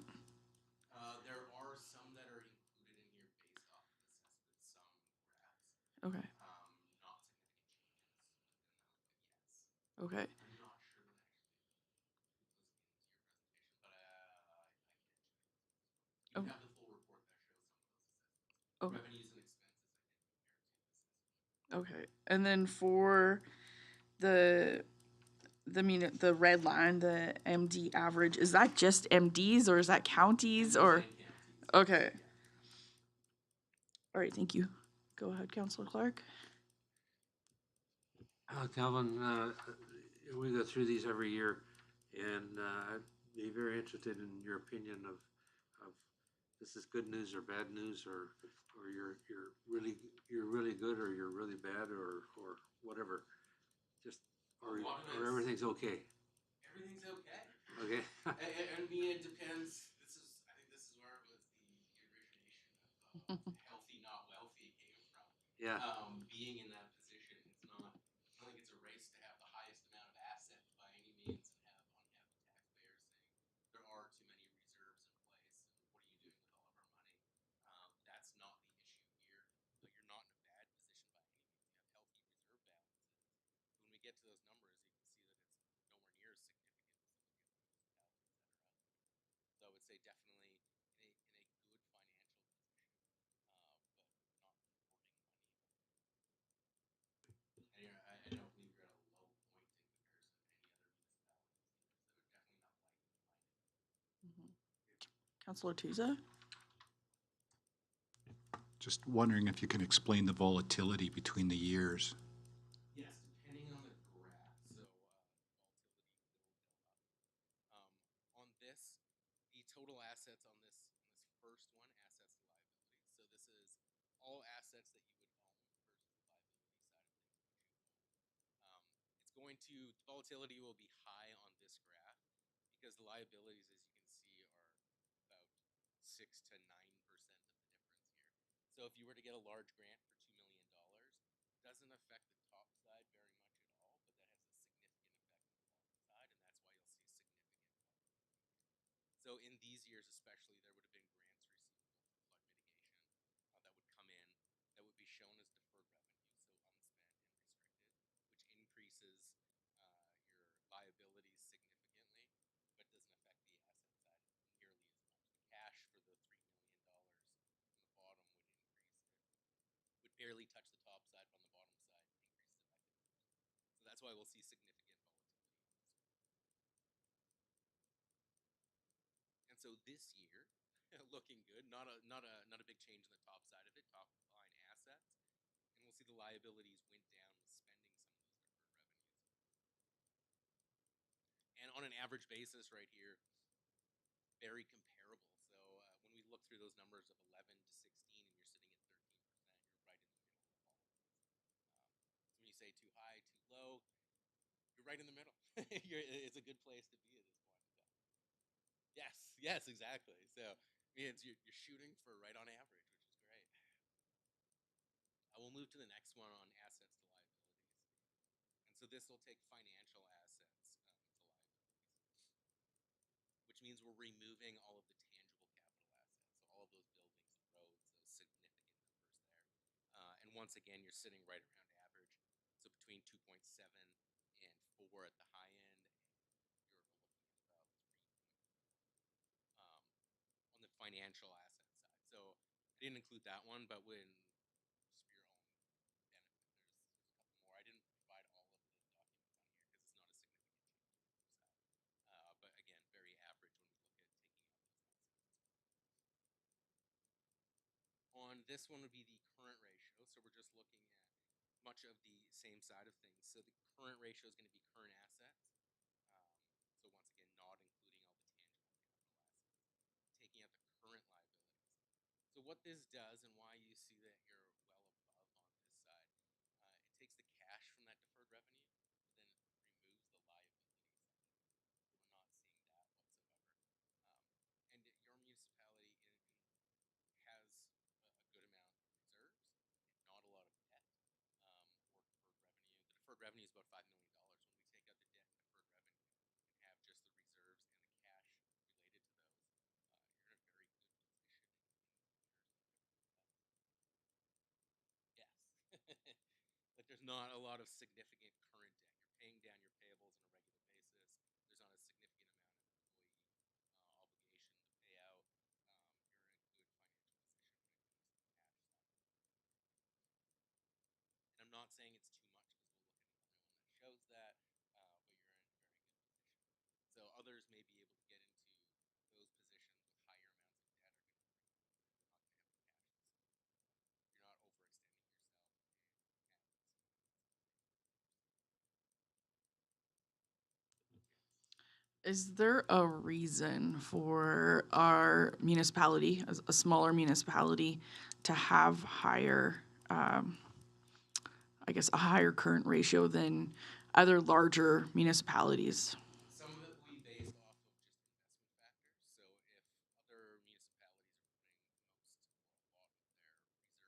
investments or bonds, those will not be shown as current assets. So in your case, there's about, I think, $5 million in long-term, relative to 14 sitting in current. So that's why it's going to show such a large discrepancy. A lot of the larger municipalities were dealing with a lot bigger numbers, and so that sways it a lot more. Where the 14 million in cash would still be there, but the investments will have 24, $25 million sitting in there. So that'll bring that line far down because it excludes those long-term assets. The investment policy can significantly adjust for that. Your cash is available for use. A lot of those are sitting in longer term investments. So as we moved through flood recovery and the long-term mitigation projects, we kept a lot of our investments liquid. So rather than putting them into the bonds, they were either in very short-term GICs or remained in a high-interest cash account with the investment company. So we had a lot of liquidity with that just to fund the long-term projects. We'll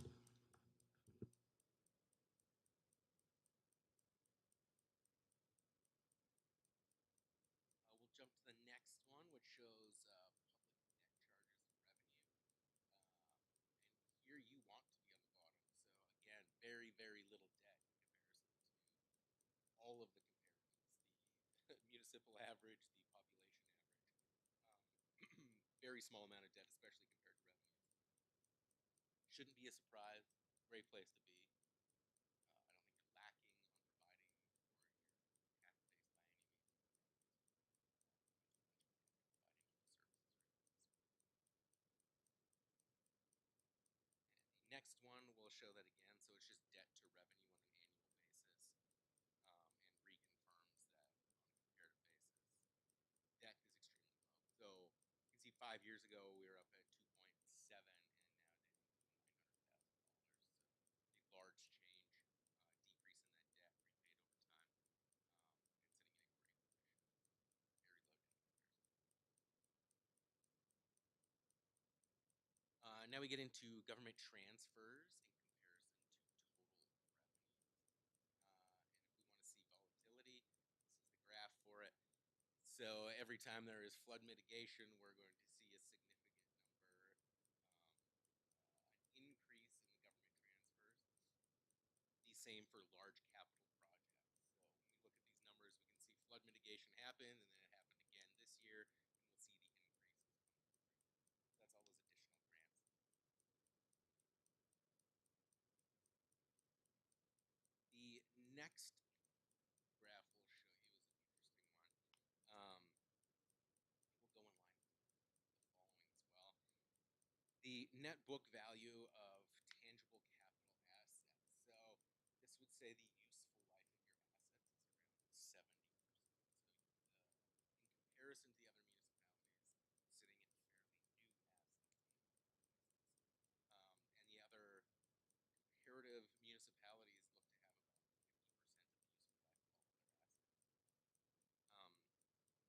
So this can be because of different factors. You have relatively new assets in comparison to everybody else, and there's a lot of old ones, or the way that the assets are dealt with. Um, that it might be that in your municipality, every time there are any improvements to the life of those assets, let's say if we're doing roads, some municipalities will, when they resurface roads, they will capitalize that and thus increase the life of those roads, and it would increase the value of the net book value of those assets. Other municipalities may say when we resurface, that's just required repair and maintenance, and we expense that. And so there's not an increase in the life or in the value of those assets on a maintenance basis. So being this high could be because of accounting policies versus your investing policy. Go ahead, So, Councillor Clark.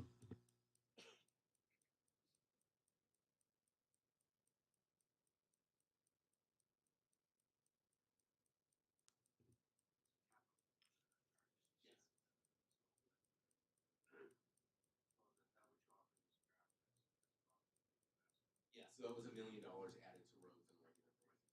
So your municipality, whenever he does roads, recapitalizes and disposes of the old road, adds it to the new road, it has an improvement to it and increase the value, which makes it a newer asset. Some comparative municipalities would say that's repairs and maintenance and show it as an expense instead. Thus, you would be higher because of accounting policy. You got the mic on. Yeah. Just to chime in on that also, we have a lot of newer infrastructure with the Exshaw Water Treatment Plant and the water and wastewater infrastructure in Deadman's Flats. So it's, a lot of it is, it's newer, it's young. It hasn't used a lot of life yet. There's I still lost a my. lot of life. And when we see the next slide, which is also related to assets, we can see that your comparative spend in comparison to that annual amortization is very low. So either there's a lot of new assets, and so just said, and so we have a lot higher amortization on a regular basis. So it's harder for us to spend enough to get back up there. Or the age of the comparatives is so old that there's so little amortization running through that it's very easy for them spending the same amount to overspend, and thus bringing the net book up there. So there could be different things that to show you at a lower level. Yeah, I think we're a little bit in column A and column B there, just in terms of our building infrastructure, with plans to replace it in the future, near future. We wouldn't want to be putting too much more money into that, and we'd probably be allowing it to depreciate for that reason. So, Yeah. okay. And always we want to look at this on an asset by asset basis, not just overall and say more capital spending because it provides a place for planning future capital and so And then what accounts for the sharp increase at the end of that graph there? at the end of this one. Yeah. So that's amortization expense for the year has come down, but we have $2 million of spending versus 700 last year. So we've more than doubled the capital spending this year.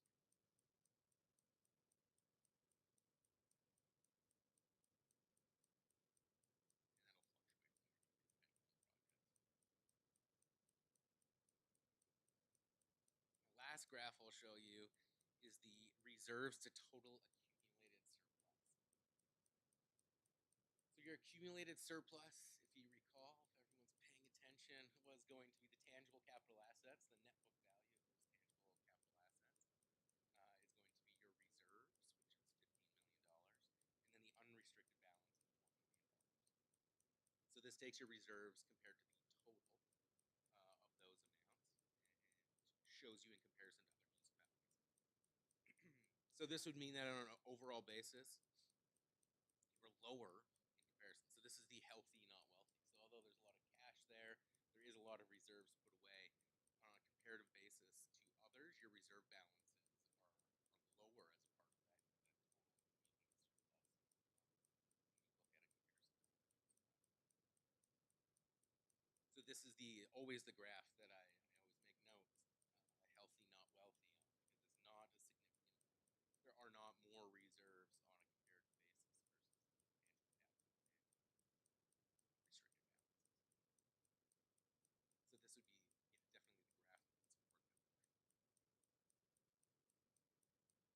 again, a healthy position, not overall no major concerns. And the only other stuff left for me to present to you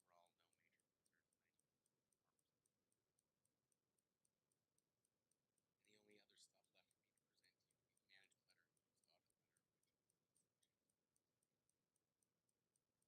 letter and the post audit letter, Typically, that is done in camera.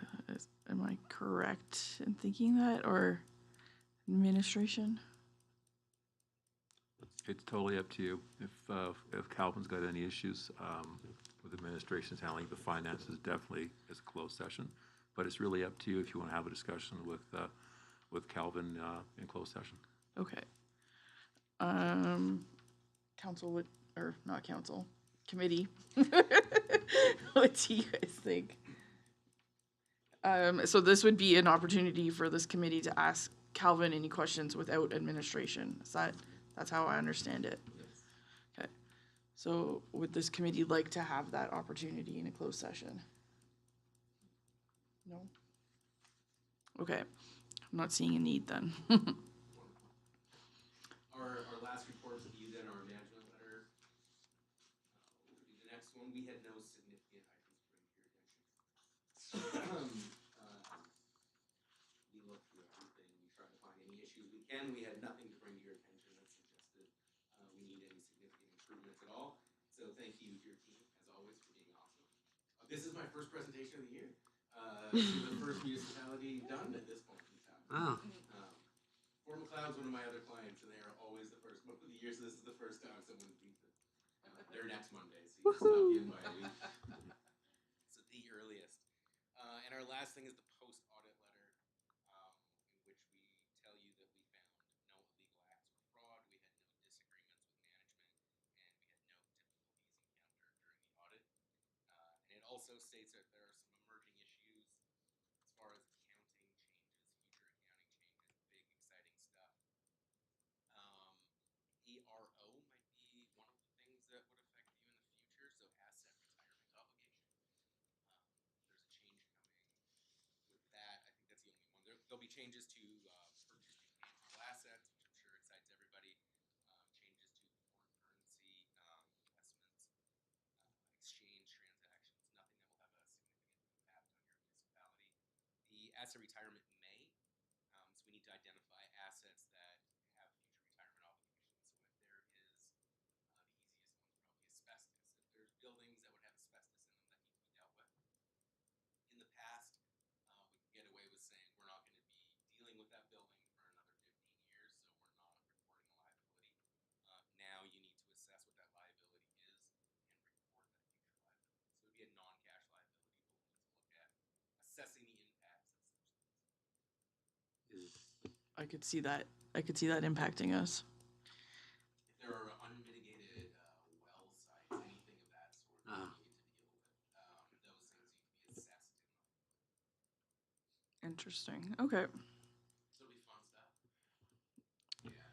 Councillor Tusa, go ahead.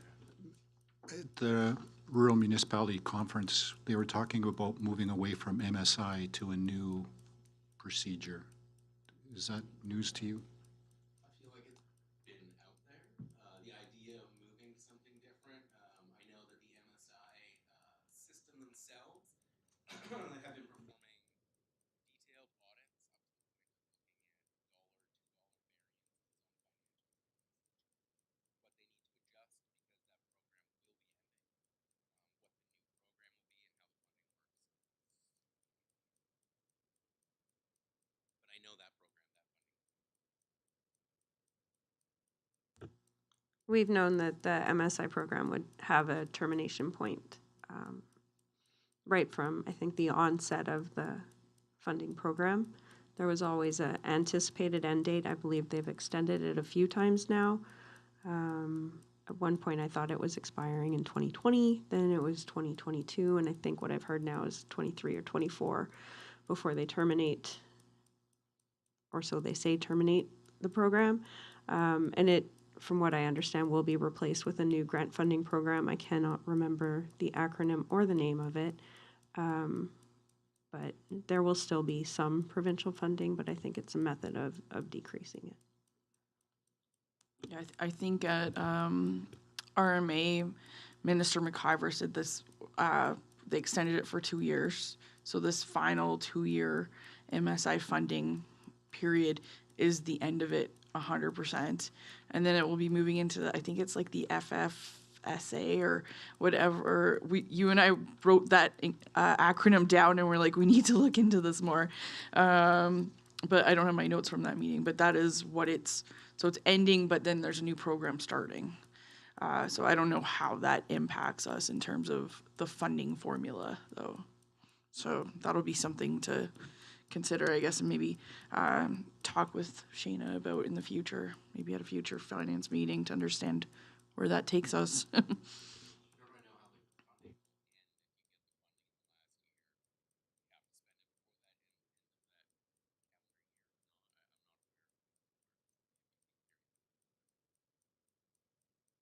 Yeah, I know with the last previous year, so currently I think there was no MSI finding, but they were allowing municipalities to apply and get 2 years worth of MSI funding so that they can continue and complete projects without having to stop halfway. So yeah, I don't know if that type of formula would be carried forward, but it was interesting that they allowed for that to happen.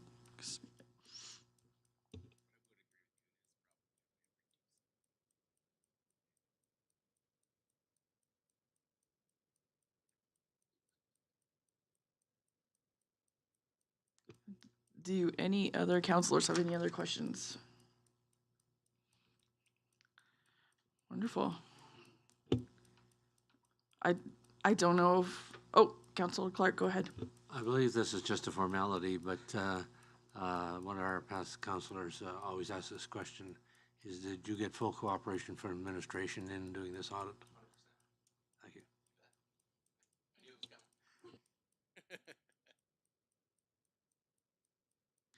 Wonderful. Well, I guess if there aren't any further questions, we can thank you for your presentation. Yeah, you always seem to find a way to make all this stuff interesting. Well, I think it's yeah, it's the hardest. I know personally for me, it's the hardest part of being on council for me to understand. And between you and Shayna's work, it helps us really get a better understanding. So thank you very much, and it's nice and clear, so our public can also understand it. So thank you. I think generally the information you get is presented in a better manner.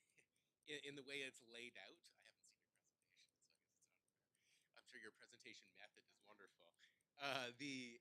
The way it is laid out is more on a cash basis of input, which I don't. It's very useful for understanding what we're doing, which I don't.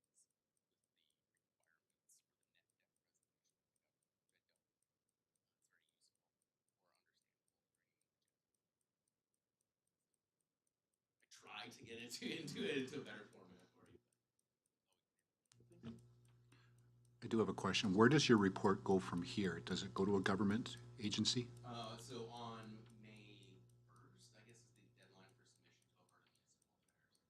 So what they get is actually a separate set of financial statements with the same numbers, which is called the Financial Information Report or the FIR. So you'll get a copy of that as well. Same format, Excel document with the same numbers in there. The notes get attached to it as well. You'll get those in a month's time. Yes. So the report that's coming forward for the 2021 financial statements, if the committee recommends that to council, once that goes to council on April 26th, there would be the final presentation of the statements. With council's approval, then there would be signatures on them, and Calvin collects all of that, or his group does, and they submit the FIR, or financial information return, to the province on our behalf. Thank you. You'll also get a copy of the financial statements that will be signed. We're available for the public. Yes, we do post the signed audited financial statements to our website, and then a copy is available in the office. And one copy is permanently retained. They view it on the website and ask a few questions occasionally. Wonderful, thank you. Thank you very much for having me. Yeah, our pleasure. Yeah, thank you very much.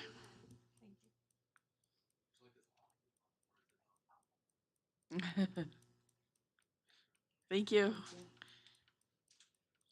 There's a request for a 5-minute break. Thank you.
All right, thank you very much for allowing us that break.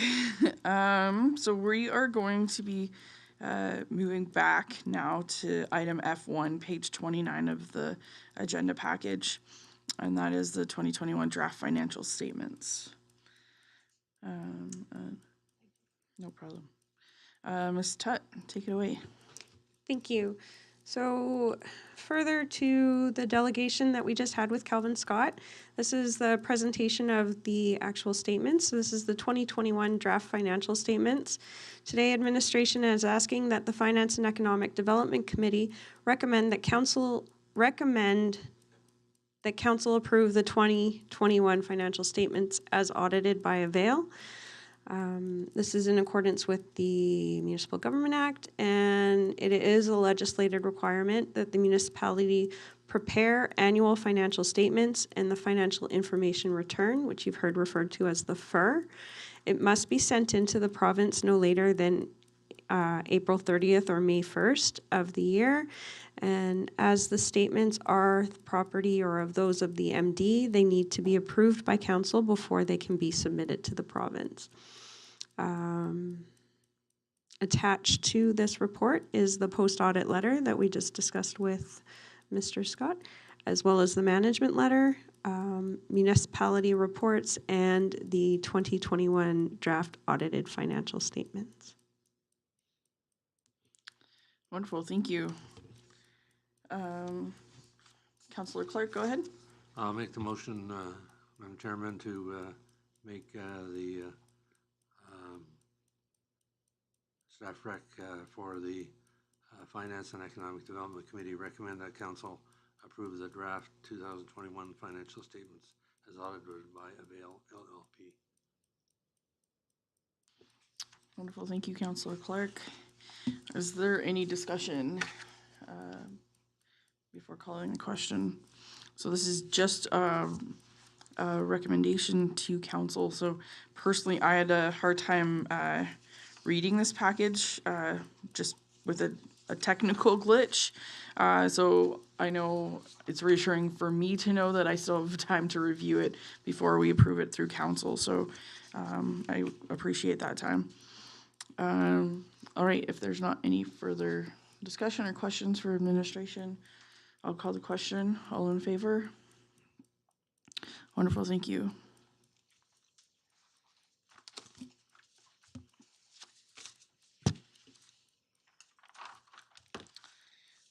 All right, further jumping around here in the agenda, but to complete it off, we are now on item F7, page 117 of the agenda package, Bylaw 0622 Supplementary Assessment 2022. Let me just get to that page. Oh my goodness. All right, Ms. Tutt, you can go ahead. Thank you. Thank you. So this is the presentation of Bylaw 0622. It is for supplementary assessment for the tax year or assessment year of 2022. Today, administration is asking that the Finance and Economic Development Committee recommend council give all 3 readings to this bylaw, and this is to establish supplementary assessments for the year. The supplemental assessment bylaw needs to be passed no later than May 1st, which is why we are requesting that it go to the April 26th meeting. And it is to allow for the assessment and subsequent collection of tax revenue from properties that reach their development completion outside of the regular assessment cycle and cutoff dates. So it can accumulate revenues for the municipality in late fall for projects that were completed. I believe it's up until the end of July or August of the year. All right, thank you. So it's almost like an ability to tax for a partial payment. Correct. Okay, thank you. Are there any questions? Councillor Clark, go ahead. Just a comment, I've been on council 8 years now, And I think for the first, well, maybe 5 years, we didn't have any supplementary assessments. No, Correct? but with the increase in development in the municipality, then we've started to recognize that this is a beneficial revenue stream for the municipality. Thank you for the clarity, Councillor Clark. Would anybody like to make a motion for this bylaw? Go ahead, Councillor Alford. I'd like to make a motion that the committee recommend council give 3 readings of bylaw 622 to establish supplementary assessments for 2022. Wonderful, thank you. Call the question, all in favor? Thank you. All right, moving on to page 119, item F8, bylaw 0722, supplementary tax rate bylaw. Ms. Tat, go ahead. Thank you. Today, asking that the Finance and Economic Development Committee recommend that council provide all 3 readings for bylaw 0722 to establish the rates of supplementary taxation for the 2022 tax year. Again, asking that this be brought forward to the April 26th meeting of council. This is to establish the tax rates for the supplementary assessments that will come through in the fall, and they are based on the approval of bylaw 0422. Wonderful, thank you. So the bylaw that we previously recommended to council is what this one would be based on? Correct. Those same mill rates would apply to these assessments at a prorated value. Okay, wonderful. Are there any questions of administration? Somebody like to take this motion? Go ahead, Councillor Tuza. I'd like to make a motion to accept the staff recommendations for the Finance and Economic Development Committee recommends that council provide all 3 readings for bylaw 0722 to establish the rates of supplementary taxation for the 2022 tax year. Wonderful, thank you. Any further discussion? Okay, I'll call the question. All in favor? Wonderful, thank you. All right, there is no information and there is no nothing on the agenda for the closed session, so I'll ask for a motion to adjourn the meeting. I'll make the motion to adjourn the meeting. Wonderful, thank you. All in favor? Thank you. August 22nd is going to be a busy meeting. I should have done it when you were live. Thank you for a great job, administration, and your past council. That was awesome. Yeah.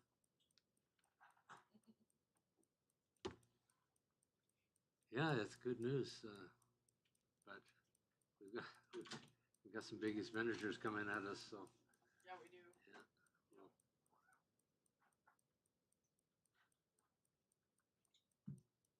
is that what you were expecting?